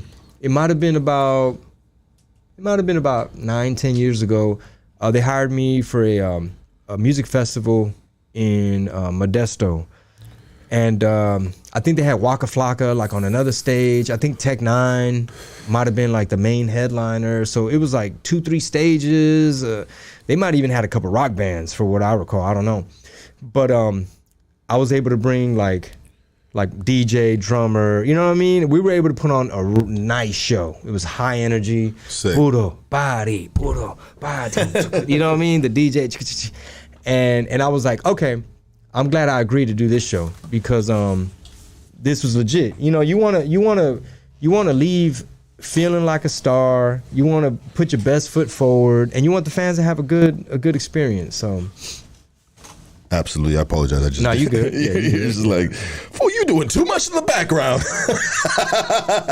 No, you good. Yeah, I just was fixing something real quick. And so the question was rap money. Oh yeah. And, money outside of, doing rap music. And so it sounds like you've been able to bear fruit in the comedy game. I mean, it's easier. It makes more sense. It's lighter, bro. It's fun. and it's fun, bro. And it's fun. And you're doing probably less work, right? But you're still doing the same thing what you're doing with the music. But now you get to stand up in just a cool fucking comedy club like the Laugh Factory in Covina tonight. Yeah. Tap in with my G. Control the crowd, crowd control, but there's no beat. And what you got from other comedians, I would say, is that you've done all these shows on stage. You know how to work a stage, baby. You know? So some comedians would tell me, they're like, hey man, like when I first starting, they're like, man, and you got like stage presence already. And I'm like, well, I mean, I've been doing this stuff already for a long time. Yeah. And so what other experiences have you been able to experience doing rap music? I mean, I still drop songs too. So I've still got singles coming out. I still do collabs. I still do features. And I'm very grateful that all my old music catalog is still it still pays every month. You know what I mean? Because shit, I got mouths to feed. My daughters, they want ballet classes and gymnastics and swim class and this and that. So I'm very grateful and very blessed that all the work we put in throughout the years of just being in the studio, you know, it still pays, because thankfully people are still discovering me. You know, people are still going down the rabbit hole because they might see me do a collab. Because a lot of youngsters now, they're like, man, who does this Chingo Bling dude? Like, man, my Theo told me, you know, my dad used to bump him or something. What was the transition from doing music to comedy? Like, what how did that come into effect? Where you say, you know what, dog? Mm-hmm. You know what I mean? You've been fun. Obviously, you've been funny all your life. You think outside the box, bro. I mean, you know, you made a little different, bro. You feel me? And I love that about you. I love people that are like myself. You know, I feel like, you know, we're not afraid to jump out the box and you know, be our true selves. Yeah, yeah. Be our true selves. Not be the tough guy if you're not a tough guy. You know, you feel me? You know. Yeah. And be okay to be the butt of the joke, like you were saying. But anyways, what was your transition from music, and what year was this, bro? Good question. So I think about 10 years ago. So in August, it makes 10 years of fucking with stand up. But prior to that, there was this little purgatory time period where I had got burnt out with music.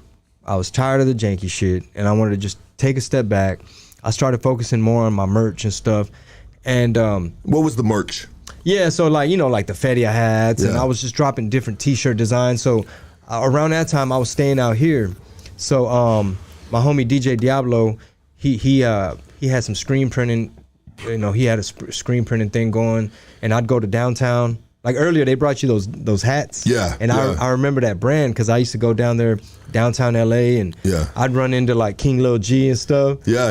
You know, I remember one time he was down there. He had bags of shirts, you know, because he already was starting with like the Sucio stuff. Yeah, killing it. And I was excited because I bumped into the homie. I was like, man, what's up, nigga? You know what I mean? And he was just like, he kind of turned like, man, what the fuck? Somebody catching me slipping out here. I'm like, nah, bro, it's me. Yeah. But so I was in that movie Philly Brown with Gina Rodriguez, Edward James Olmos, Richie Valens. Would you play in that?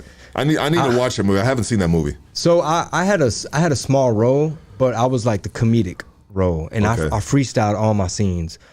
So I played like, so you had the main girl, Gina Rodriguez. She was like an aspiring female rapper in the movie, and she's super dope actress, by the way. And I was like the local small time manager that was like trying to work with her. Yeah. And she ended up jumping ship and getting with Noel Guglielmi. Yeah. His character was more of like a Suge Knight type of dude. Yeah. So she jumped ship from my little operation, local yokel, and went and got with him under his label in the movie. But my guy, he was like more of a funny guy. And I remember the first day on set, I was trying to make this acting thing work because I'm like, look, I gotta be able to pivot and switch lanes. So we're on set and we were filming in this. It was a pretty big production, independent movie, but they had money because you know you had Edward James Olmos in it, a bunch of people, and so this is a scene in a garage and they got it all lit and stuff. And I remember the director, he was back there looking at the monitors, and Gina was filming the scene. There was some other people. And he was like, fuck. He took his headphones. He's like, man, not enough real actors on this movie. Because he had a lot of like new up and comer, a lot of new people and people that never acted. And he was just like, wow, man, I knew that this was going to fuck us, man. And not enough real actors on this. And I'm right there like, shit, my scene is next. He's talking about me. I hadn't gone up yet. Yeah. So it was my turn. And I like freestyled a whole scene type of thing. Like I wasn't so scripted and memorized. Like I knew what the scene was about and I knew what they needed. Yeah. So I made sure to make it true to me. And I'm there improvising with Gina. Like, man, you can't be wearing this. And I'm doing all this. And she's good at improv too. So she's keeping up with me. Yes. So it made for a fresh, organic type of performance. And as soon as they yell cut, he like runs on set. He's like, hey, y'all are gonna make me look like a fucking genius. He's like, all right, we're making a movie. Let's move on. Hey. So I was like, Yeah, a little pivot in it, you know what I mean? Little I was pivot like, in yeah. that. Yeah. Yeah. That's that is so dope, man. And I think we need more movies, man. But sometimes I see that I got home yesterday and my girl was watching a movie and it had a lot of like local homies, I'll say, within the city right here. And I just sometimes when the homies do movies and shit, I just hate when they just do it too fucking like, hey homie, you know this, that, nah, fuck that. That's it. Yeah, Rick, like you know what I'm talking about, Rick? Yeah. They stay on that like super stereotype. That's like, super like cholos. Back in the days, how it was supposed to be, and nowadays everybody ain't on that shit no more. You know? Nah, they're not, bro. And I just wish that they would do it. Like, man, we need more movies where, homie, like, let us get us on Menace to Society. Let us get us on Boys and Club when it ain't all fucking like, I hate to say it like this, but like chuntied out almost, you know what I mean? Like the way the homies talk, like what's happening, my G? Let's go. Yeah. Bop, bop, bop, whoa, whoa, whoa. Like, nah, fuck that, dog. Yeah. You know what I mean? Fuck P. Diddler or, you know what I mean? Stupid, I know, guys, but I'm just saying, like, man, we need to fucking level up where the world, bro, can give it a chance. Because as soon as they tap on it, if they do tap on it, which probably 9 times out of 10 they won't, bro, press play. But when they press play, it's like, nah, homie, hey, we gotta, I mean, it's just like, come on, I don't know. No, bro. I feel you. We were talking about that last night. And I mean, I think for years, people have been like, man, they gotta make the Latino Friday. And, especially, like I was saying, tapping into that movie world and having Lou Diamond Phillips gave me props because that film went to Sundance. And I remember we were in Salt Lake City or Park City, Utah for Sundance because that movie Philly Brown that year, it was like homecoming queen, bro. Like Gina Rodriguez, everybody was on her nuts. Like, it was all about that movie. And Common had a movie out. It was like those two everybody wanted to see. And I remember they were showing it in one of the theaters. I was in the lobby getting popcorn. And Lou Diamond Phillips went up to the front of the theater and he's talking to the audience like, hey guys, it's a very special project. Very happy to be a part of it, yada, yada, yada. And I'm walking in with my popcorn trying to see where I'm gonna sit. And he was like, oh, whoa. He's like, hey man, everybody, that guy right there, he's like, I am so happy I didn't have no scenes with him. He said, because he would take the scene and put it in his pocket. He stole every scene. And I was like, what? Yeah, man. Hey. I'm like, hold on, man. You gonna start some beef. Lou Diamond Phillips, baby. Come on, Young Guns. Yeah, Young Guns. Yeah, one of the best movies in the he's world, from Texas, bro. too. Yeah, that dude's a G, dog. That dude is, and to just get that love from a dude like him is fucking. And that's why I moved to LA right after that. When Philly Brown got bought and got put in theaters, I was like, I gotta be closer to the action. I'm gonna miss out. I'm gonna be like, I'm way over here in Texas, and this movie's in theaters. I was like, I gotta be there. And came out here, took like some acting classes, and was trying to network and trying to make something shake. And I did a couple independent movies that year, but it was shit that I hustled up like on my own. I love the Hot Cheetos movie. I thought that was a fucking great movie, bro. Oh, that's my homie, the one that played Flaming Hot, bro. Man, that was. I think sometimes when you share Latinos come ups, like true stories, bro. Like then I think it opens up doors for more movies to be made with the wider audience when you put out a product like that. Wow, what a great movie. It's a great story. It's a great story. No, it's too. a great story, bro. Yeah. And the actors, man. Who's your homie on there? Well, I met Richard Montalban, the gentleman who the movie's based on. Yeah. I met him. He went to the show in Ontario and stuff like that. And then Jesse John Garcia, he's the one that played Richard. And coincidentally, Badass actor, dog. So this all ties together, bro. So Jesse, he's the one that got Gina Rodriguez casted as Philly Brown. So when the Philly Brown movie about a female rapper came about, the director was auditioning real female rappers at first. He was like, I'm gonna get a real female MC, and then we'll teach her how to act, right? So I think even like Snow the Product, did like an audition, like a bunch of female MCs tried out to be Philly Brown. Well, Gina's such a beast of an actress. She's such a beast of an actress that Jesse told the director, he was like, hey bro, I know this chick. He's like, she a rapper? He's like, no. But she can act like she's a rapper. Yeah. Brought her in, and she's from Chicago, so she even threw in some little rap shit like, motherfucker, I really do this too. I can. Yeah. And she's so good at what she does, bro, that I mean, what do you think of Snow the Product? Oh wow, she's amazing. I met her early in her career when she was still out of San Jose, and my buddy Squeeze, he told me about her because I was putting out this mixtape, and I had this beat with an open verse, and I did like a challenge, like a contest, like submit your verse, hottest verse gets featured on this mixtape. I'm gonna put you on this, and my boy Squeeze was like, I already got the girl. Like, it's a done deal. Like, she's gonna murder everybody. And I'm like, what? Who? He's like, Snow the Product. And I'm like, what? Snow White? Snow White the what? The who? And he's like, she's the future of the West Coast. And I'm like, bro, you putting a lot of crema on these tacos. Like, the future. I'm like, the West Coast got a lot of fucking icons. And you're telling me she's the future of the entire West Coast? Yeah. Man, she sent her verse, and contest was over. I seen Snow the Product one time, bro, and I thought she was checking me out, but she wasn't. She was checking my girl out. Ah, you serious? You for real? No, just fucking around. I think she would. You know what? Honestly, bro, everybody's dog. Everybody got their preference and shit like that. But I just wonder if Snow the Product didn't swing that way.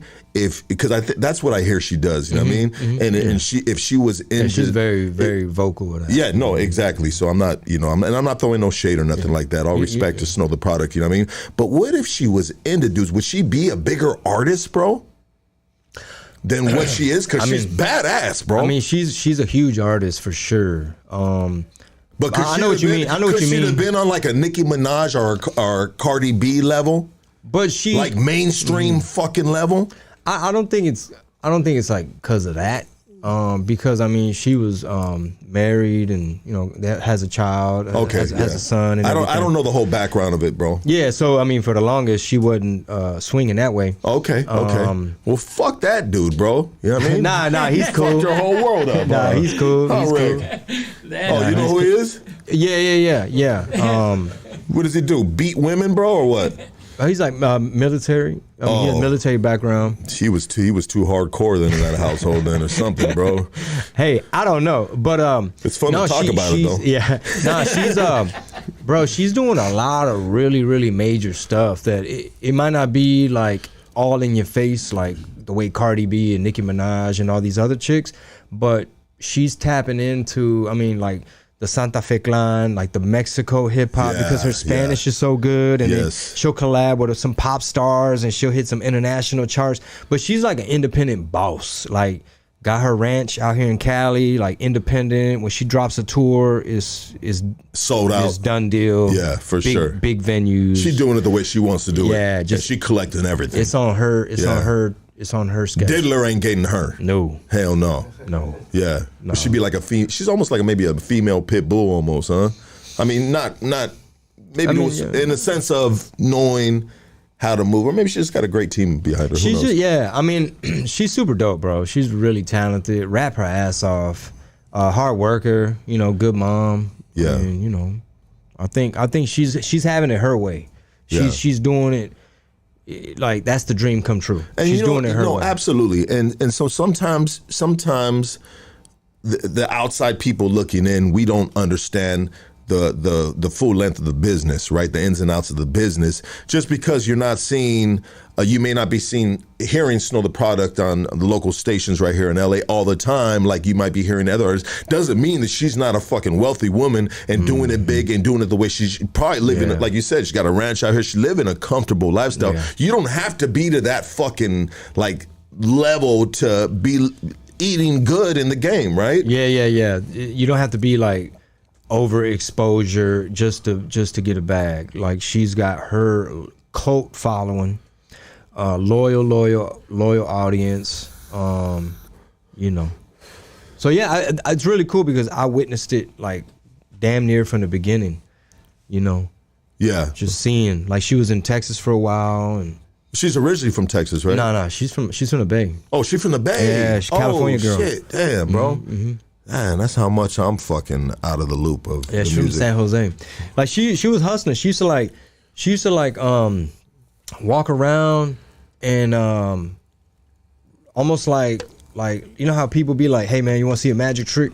You know what I mean? Like she'd be like, yo, I'll fucking rap for you right now, type of thing, like on some viral shit. And they'd be like, God damn, okay, go. And then she spit and be like, motherfucker, you know? Yeah, like, she's a beast, bro. Yeah. There's a lot of females out there that are doing it big, you know what I mean? You got fucking Reverie, right? You got what's that other chick's name, man? I hit her up too. I don't know. There's a lot of good female artists with Latina descent, right? You know, doing their fucking thing, man. But so, my bad, bro. I know I probably threw you off track a little bit on what we were talking about. Good. Yeah. And so this comedy game has been good for you? You gonna keep it moving on it? Mm-hmm. Yeah, I love it, bro. And then my Theo Juventino, yeah, he's part of the show now too. So he does his segment, and I love working with the Thank you, sir. The comedians I work with, bro. I work with a lot of really, really, really strong talent. So some of these guys, they've been doing it longer for me. They funnier. They've been doing longer than me, funnier than me. They hard to follow, and iron sharpens iron. So I'm learning from the best, you know. When on your, like, who else is going to be with you tonight at the Laugh Factory in Covina? Yeah, my boy Raph Molina. Okay. We have Darren Carter, the party starter. That motherfucker's a beast. What's up, Big Don? What's up, baby? What the fuck? Fucking king. You got Michelada already, Big Don? Going? Nah, I'm good. I'm good right now. What happened to the hair, fool? I shaved it off, bro. You shaved it off, dog? Yeah. Take that hat off real quick. Let me see, fool. You're not on camera. All right, go ahead if you want to. There it is. Damn. There it is. What the fuck, K9? Oh my God. The homie Pelon. Damn, did you save the hair at least, bro? Right? Did you donate it? Yeah, he had long braids. I know, bro. yeah. I'm like, you got to donate that, bro. I am. So I want to donate to cancer patients. I have it in my car, bro. Yeah? In the Ziploc, right? The gallon Ziploc. That's good, bro. Boys are food, for real. That's dope. He'll grow it back by tomorrow. He ain't tripping. Yeah, I'm gonna grow it back. Hey, this is Hood Stocks, baby. You never know who's gonna walk in that door or leave out that door mad, bro. Oh man, this is real time right here. We really need to get a fucking camera on that door, bro, to see who comes in and out of that bitch. What's that? Put a ring camera right there, fool. Nah, just camera for the fucking podcast, bro. Who's coming out of that bitch next, dog? Yeah, that's what we got in Covina. Darren Carter. Okay, sorry. Yeah, there we go. Bro, Darren Carter's a beast, bro. That Do you dude- choose who's because Yeah. you're headlining these shows, right? Yeah. So you choose the comedians that are under you. Yes. Like pretty much 99.99% of the time, we everything from beginning to end, like whatever the crowd experiences, that's the package and the product that we put together. So we have control over. We know who we got. So from the start of the show, like it's gonna be funny, you know. So that way, we'll even have like a surprise musical guest. And the homie Duno, he showed up Thursday. He did a set, and yeah, I think my boy Jerry Garcia might stop by tonight. So it's, you never know. On a level of 1 to 10, how funny is Duno? Well, his internet skits. Well, he did the one about the homie like domestic violence. Some of those, bro, they're like viral hits. Yeah. But sometimes dudes, they get the viral hits on the skits because a lot of people didn't think my boy Concrete could go from fucking doing these funny ass hilarious skits that brought joy to all of our lives. Concrete's been on this podcast 2-3 times, I don't know, dog. I stopped counting already. And he's been with this podcast since we were in a 10x10 room with a fucking webcam. The boy has showed love since day one. He's a 27 junkie. Shout out to my boy Burst Rock, 27 junkies. But anyways, yo, you gotta ask Concrete, be like, hey man, who encouraged you to do stand up? You did? I mean, I don't want to, toot my own horn. you just did, sir. And you know what? And the only reason I'm gonna go ahead and claim that I was one of the first people to really encourage him, because I remember like texting him like, because I'd see his skits of when he do the Indio, was it Tepit or something? I forget the Tepit. He does the Indio, was like, hey fool. Well, he's like there in the jungle. He's got the headdress. He's like, shit, it's time to sacrifice somebody, dog. And they're like, hey fool, you're next. He's like, hey fool, nah, dog. You know, he starts doing the thing. And I was cracking up. I said, bro, you gotta do stand up. You gotta do stand. I was on his ass like, bro, you gotta do stand up. And he came to Houston, and he did some shit. The amount of love he gets in my hometown is something that a lot of Houston artists cannot say they got. Sheesh. So, you know, much love to Concrete. And he told me, he's like, yeah, man, you one of the first ones, you know, that told me. He has a great team. He's extremely talented. I mean, just the amount of tools and things that he's able to do, from the editing. This motherfucker got these McDonald's skits out right now. He's hilarious. Doing so much crazy shit. Yeah. He's just boom, boom, boom, boom, boom. So with Concrete, and I told Concrete, I told him to his face, bro. At matter of fact, at the Comedy Store one night, seen Concrete at the Comedy Store a couple times, and shout out to my boy George Perez for always giving me the VIP treatment right there, giving us the VIP treatment.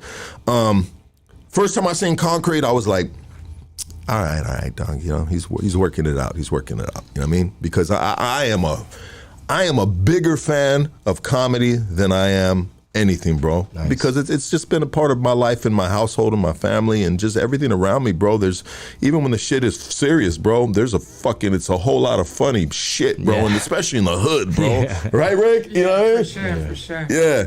And anyways, so I what do you call it, bro, when you're listening to comedy and you're just you're just watching it, bro. Like dissecting it. I'm dissecting it, you know. So the first time I seen him, I was like, all right, he's working it out. Seen him again at the Comedy Store. Fucking murdered it, bro. And I said, my G, dog, did that shit, worked it out and got it, you know. And, you know, he's selling out shows and shit, you know. Why haven't you not collab with him, but have done a same night with him? Have you done that? Yeah, when he came to Houston, I got a guest spot. You know, I went up there. I thought I was gonna have to jump off stage and handle some shit for him. You know, because there was like this dude. He was actually, I didn't know him, but it took me about 2 seconds to realize like what hood he was from. You know what I mean? Like I'm like, oh okay, just based on the references of the shit he was hollering out. I'm like, oh okay, I know exactly. You know, you from my neighborhood. He was heckling. He was just like a obnoxious asshole. drunk. Yeah, obnoxious. He wasn't even drunk. He was just like, at the end of the day, he wanted to be up there. At the end of the day, bro, you know what his beef was? Like he was talking shit during everybody's set. By the time Concrete got up there, that's when it's really disrespectful, because it's like it's his show. He's the headliner. And Concrete's such a good dude. It's like, why the fuck? Why are you tripping? Well, you know what it was about? Hey man, why you block my homeboy on IG? That's what it was about. Petty level 1000. We all get there sometimes. And I get petty sometimes too, bro. But to take it out on a cop, yeah. Nah, and Concrete was he was hot, bro. Like he came backstage, and I saw a different side of Concrete. Like when the show was over, he came to the green room, and I was like, bro, you in my city, ain't nothing, you good. Like I'm gonna make sure. Like, you ready to go handle yeah, that I was like, no. You don't worry about it. Like fuck that dude, you know. And Concrete was like, nah, man, cause motherfucker, I'm from the hood too. God damn it. I used to rap, homie, and they all said I sounded like the game, homie. And right now, I'm the game, homie. Yeah, he was like, what did he say? He's like, man, I'm a hood ass motherfucker too, man. Don't let this funny shit, man. This funny shit get it twisted, dog. And I was like, Con, chill, bro. Like, don't even trip, bro. You know. So yeah, but nah, man, major salute, dog. Oh, have you ever met Willie Barcena? Yeah, I love Willie, man. Willie's been right here too, and we had a great time with Willie. Willie's dope. We had, what's the Filipino homie's name?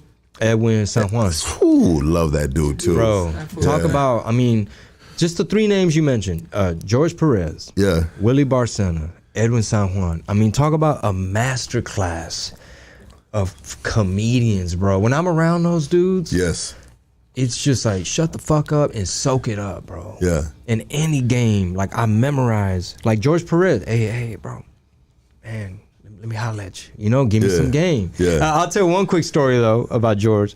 So I got hired to do this private event. It was a corporate event, right? It was in Anaheim. So this company, they rent out this big banquet hall in the Disney area, and they paid real good.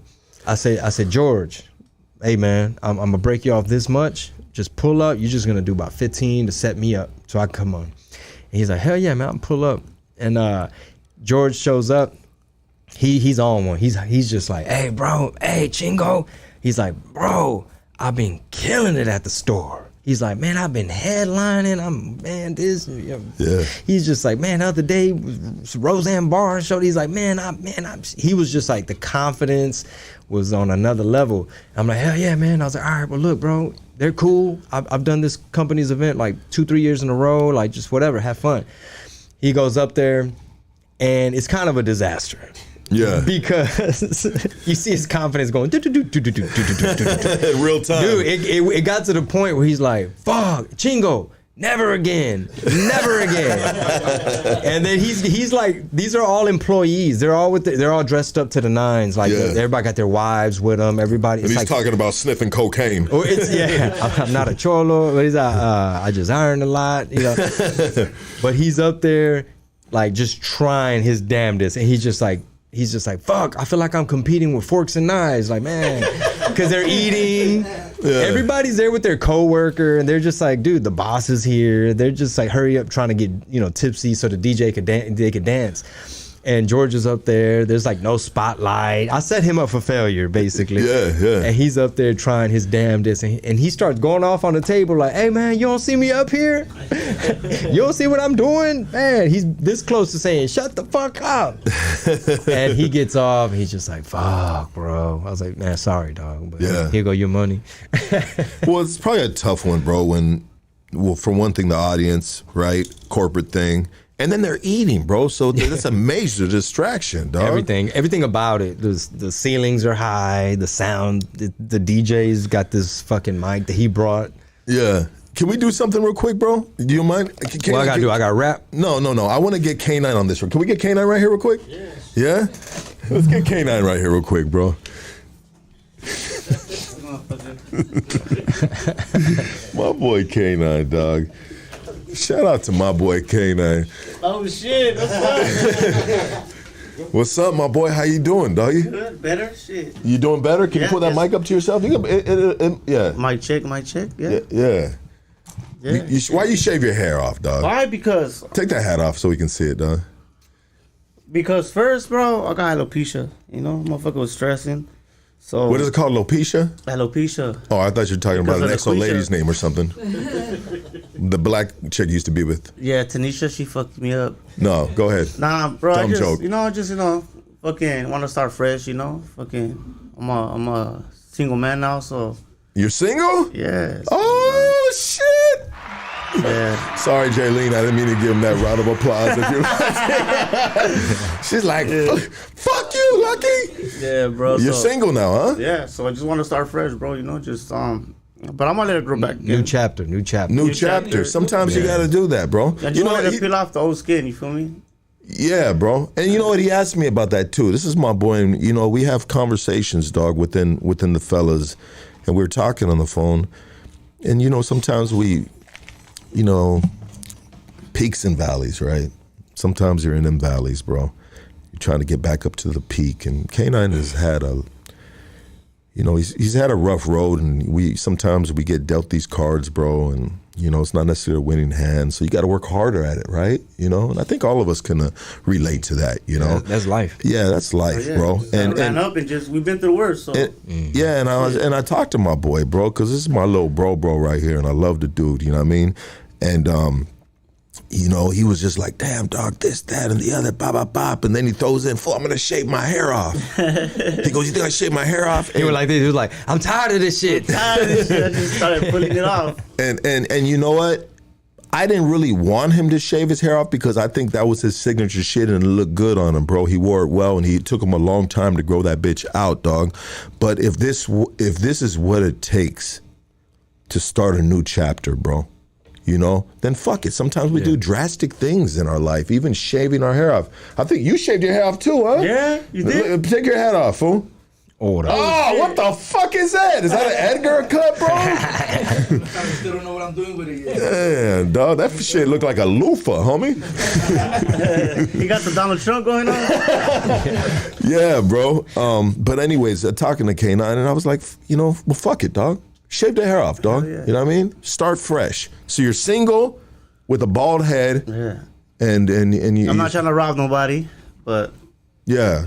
I'm trying to rob somebody's heart. That's it. Rob somebody's heart. Well, sometimes, bro. is. Sometimes, you know what, bro? K9, do you need? Nah. Do you need that? Nah. I think we all need that, right? We need someone to lean on. We need a special backbone. A backbone sometimes. But sometimes you gotta be your own backbone, bro. Yeah, hell yeah. You gotta be your own backbone. So this day moving forward, you are your backbone. Hell yeah. And you got your brothers right here, dog. Hell and yeah. we love you, dog. Thank you. We love Absolutely. you, dog. Yeah, absolutely, dog. But hey, I just wanted to let K9 fucking get back in there. Rick, get back over there, my boy. Yeah. Get back over there, Ricky boy. Love, bro, is fucking. We need love, bro. Yeah. We need a support system. And sometimes a support system doesn't necessarily come in the shape of a pussy. You know what I mean? Even though that is a great way to always be able to, It's great support. lean on and lean into, and we need that, bro. I need that. If it wasn't for my girl, bro, she's been a very silent backbone within my life, and bro, we have ups and downs, and I tell the guys, man, I'm one argument away from sleeping on this sofa in the studio. You feel me? Like, sometimes you never know, but it has most definitely helped my journey, and it seems like you have a very good woman on your team as well, bro. Yeah, super happily married. I prayed for my wife. I was just like, Lord Jesus. I remember I remember being in that type of situation where you're like in between relationships and you just like, damn, man, what the fuck? Like Lord, I'm a good dude. Like, what we doing? Send me somebody good. And, he came through, and I met a good girl. And, How long have you been with your wife for? It's been about 10 years. 10 years. So basically kind of like towards the beginning of your comedy career. Yeah, around the same time, yep. So before that, bro, So she saw my first set when it was just like bomb. Yeah. Well, she's just like, yeah, you sure you want to do this? Yeah. But just to take it back a little bit, when you were doing the rap thing, bro, and you were out there fucking, running and gunning with the fucking Nike swooshers on the boots and stuff like that, I mean, damn, that must have been some good times right there, right? Yeah. In regards to, it's on the Playboy shit. Yeah, but it just starts to get old. It starts to get, in a way, it sounds weird, but it starts to get lonely too. And then also it starts to get in the way. So you might go somewhere and the mission is supposed to be make fans, earn some fans, put on a good show, let's focus on business. But you're young and it starts to turn into, well, who all did we meet out here? You know what I mean? It starts to be too much of a distraction where it's like, bro, everything else starting to fall through the cracks because you and your boys, y'all too concerned with what's up with this market. You know what I mean? What does this market all have to offer? And we're talking about much talent? a certain market, right? No, I'm just mean like just different cities. Like you're traveling, you're young, you're in nightclubs. My head was in the gutter, bro. I'm sorry. Yeah, bro. yeah. Go ahead, bro. What I mean is like that lifestyle, the young rapper lifestyle. Yeah. You're getting all this attention from the girls. You're in nightclubs. There's alcohol and late nights. So, that's not the healthiest. And it gets in the way of your creative process. But sometimes people, that helps the creative process as well. Juggling the women and this, that, and the other. And then they start making songs about it. Shout out to Too Short. You know what I mean? Hey, dude, I just saw Too Short perform at the Houston Rodeo in front of 75,000 people. Wow. What's my favorite word? 75,000 people. Bitch. Hey, talk about Blow the timeless whistle. music, Yeah. bro. I go on and on, man. You want to hit a rap? I feel like you want to rap right now. I mean, bro. I'll rap a little bit. Let's do it, dog. Let's do a rap. I wish I could bust out some of my new shit because I just probably don't got it memorized. Let me drop your beat. I mean, people are calling. No beats. Okay. Acapulco. Okay. And after that, do you want to take some phone calls or you press on time? Yeah. Okay. We'll take a couple phone calls. Yeah. We just gotta. Yeah. Well, Covina ain't that far, but after this, I'll get ready for that session. Yes, sir. This right here, this from the Grills remix that I jumped on when Nelly did a song Sick. about Fire. grills with Shit Paul was Wall. good. Yeah. And they played it all on Power 106 like crazy. It went like this. I got a big white cup, big purple Aunt Jemima. Man, my teeth shine more shinier than China. Ask your baby mama, who's tamale most spicy? Me, I crossed the border in order to get icy. I could go diamond for diamond against Diddy. Hell no, he ain't just say what I think he said, did he? The ring hit the light, got him thinking that is jigger. Better take a closer look, cause Chingo's bling is more bigger. Ice on my gums, freezer burn on my lips. When my tongue gets numb, got a temporary lisp. I spent a shitload, bro, freezing on my earlobe. Even my bobblehead got its little grill froze. Red, white, and green, Lexus, Cadillac, and Jag. My bottom diamond grill looking like the Mexican flag. Sopita de rice, sopita de pollo. I got dientes de ice, you got dientes de foil. Let's go, my boy. Let's go. You know, there's just something. The cadences, bro. Especially those southern cadences. Is it okay? Would it be incorrect to call it a southern cadence? It's a huge influence of mine. Yeah, bro. Like those southern cadences, bro. Like, man, anytime would it be Texas? Is that Midwest? Texas, it's its own thing. Texas is its own world, right? I mean, technically, it is in the middle. So I mean, I don't get mad if people call it Midwest. Yeah. But I just like, and even like, I hear. Let me put this right here, real quick, man. My fucking camera guy took off. You know what I mean? Nick, come back, bro. We love you, bro. Come back, bro. Third coast, bro. Like. I'll say it like this, like I listen to the Mexican OT, bro, and I hear him with that, just like that country fucking, just like Louis Vuitton umbrella when I walk in the rain. Like, bro, yeah, man, that kid is hard, bro. That shit kid is just like just them 2 bars alone. He murdered the whole cadences, bro. Louis Vuitton umbrella when Louis Vuitton umbrella when I walk in the rain. I'm like, God damn. Yeah, that boy's hard, bro. That shit is hard. Well, speaking of this music, like, bro, like, I know we've shitted on him time for time on here, but I think I was in my feelings one time when he came out this way, and I was trying to reach out to him, and he ended up on another podcast. And I was like, I'm talking about the Mexican OT, you know what I mean? But I love his music, and I'd love to one day to have him back on here, dog. Shit, he performed at the rodeo. 75,000 people. Oh, yeah, it makes sense, bro. The boy's a fucking huge superstar right now, bro. Blowing the fuck up, and salute to him and his entire team, bro. Yeah, facts. But I love that Texas sound, bro. You know what I mean? And then you got them fucking, I don't know if it's the 808s, bro, but those beats, homie. Like, if you got a system in your whip, homie, you know what I mean? Like name some of the artists out there. Shit, obviously back in the day, UGK, Pimp C. Yeah, Slim Thug, Slim Thug. I mean, Little Kiki, Zero. Shit. There's a lot of people. Paul Wall, yeah, bro. You know what? I love it. It's perfect fucking just cruising music, or when you just moving and you got that shit bumping through the system, bro. I love it.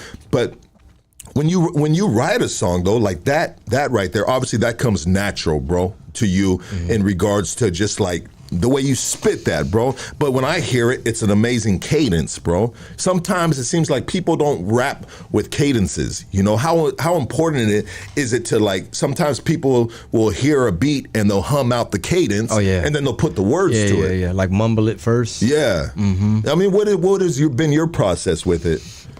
Normally what I do is, you might get your little herbal refreshment and, loop the beat, play, give me a little 12 bars or something, and, pen and a pad. And at first, it all depends, but one of the ways is I might just like throw spaghetti on the wall. Like for example, I did a feature the other day, and they sampled La Bamba. So it's like, soy capitán,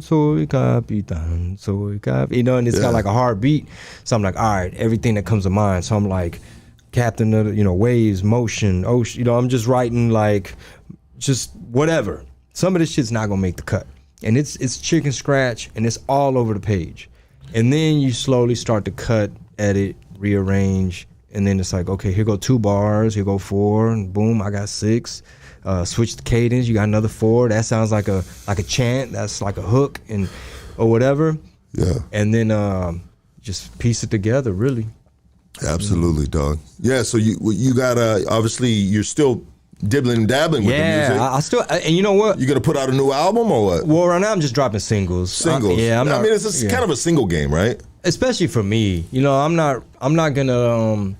It just doesn't make sense for me to be like, I'm gonna stop what I'm doing. I'm gonna put all this energy and resources into this, 15 track project, and I want to make sure everybody got to tune in when it drops. It's like, nah, bro. I'm gonna just be dropping sporadically, so that when I am at the Covina Laugh Factory, they'll be like, hey, what song is Theo Juventino coming out to? Yeah. And he's coming out to his song, Neighborhood Sancho, in your barrio, dropping off Chile, Neighborhood Sancho. Bro. Yeah, popping off, Chile dropping off. And Lil Rob gets a piece of that song. Okay. Yeah, he's participating in the publishing.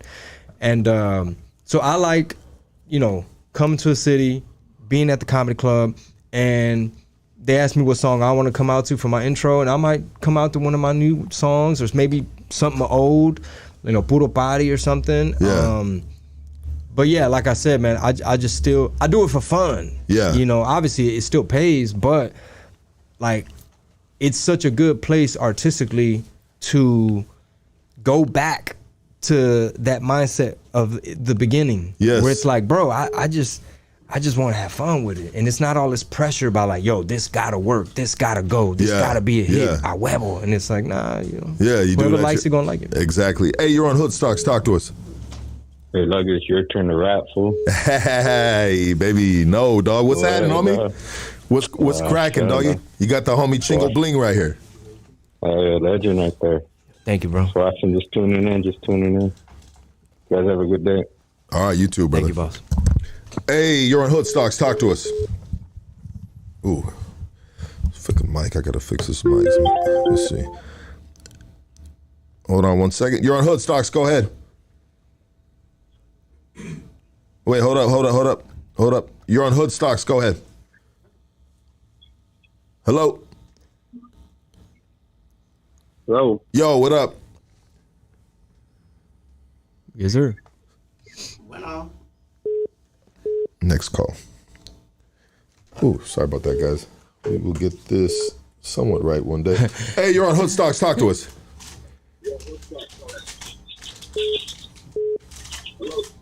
Okay. You're on Hoodstocks. Go ahead. I remember when Chingo Bling was selling mixtapes in Sharpstown Mall with Paul Wall. At which mall, bro? Sharpstown Mall. Oh, Sharpstown. Okay, nice. For sure. Are you from Houston? Yeah. Southwest side? Yeah. Oh, Sharpstown. They changed the name of that mall. Now it's called like Americas. What is it called? America. Yeah, they got like authentic Mexico City food in that food court. Okay. Yeah, man. Hell yeah, man. You pull up every week with Paul Wall and shit with Johnny Dang. Well, I used to always be there buying shades and buying jewelry and stuff like an idiot. Okay. Hey, what Johnny Dang, that Asian dude that does all the jewelry, right? Mm-hmm. Yeah. That dude seems like a cool dude. I'd love to get an interview on him one day. Hey, you're on Hoodstocks. Talk to us. Hello. Yo. What's up? This is Big Thomas from Willie Critters. Big shout out to Chingo Bling, Angel from Los Tres, Big C. It's the big poder. Was that He's a fool, dog. Hey, you're on Hoodstocks. Talk to us. Hey, what's up, Leslie? What's up, everybody in Headstock? What up, dog? Chingo Bling. What it do, bro? Since I was a kid, but I want to give a shout out to K9. I reached out to K9 when I was in Mexico. What's the quick mission? I'm here, K9. Want to love my boy? Yeah, he just stepped outside right now to I don't know what the fuck he's doing, but anyways, yeah, we'll relay the message, brother. All right. Play up. Okay. Show. Thank you. Shit's fucking. These phone calls we're hitting back to back, and I was having a hard time catching them. I wanna wait. Hold on. Let me see. I wanna go see you. Even I don't go to. I don't know what happened right here. Oh shit. Okay, let's see right here. Neighborhood Sancho. Everybody dropping off Chile. Oh man, dog, you're a fool for these fucking tracks, dog.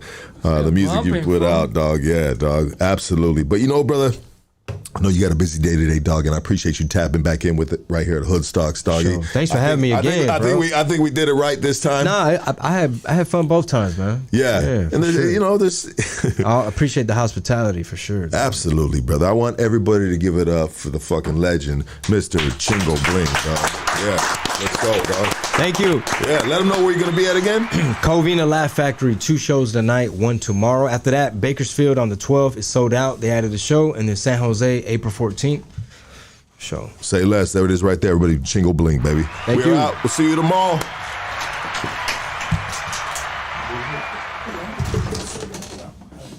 Neighborhood. I didn't get the memo to bring my jacket, dog.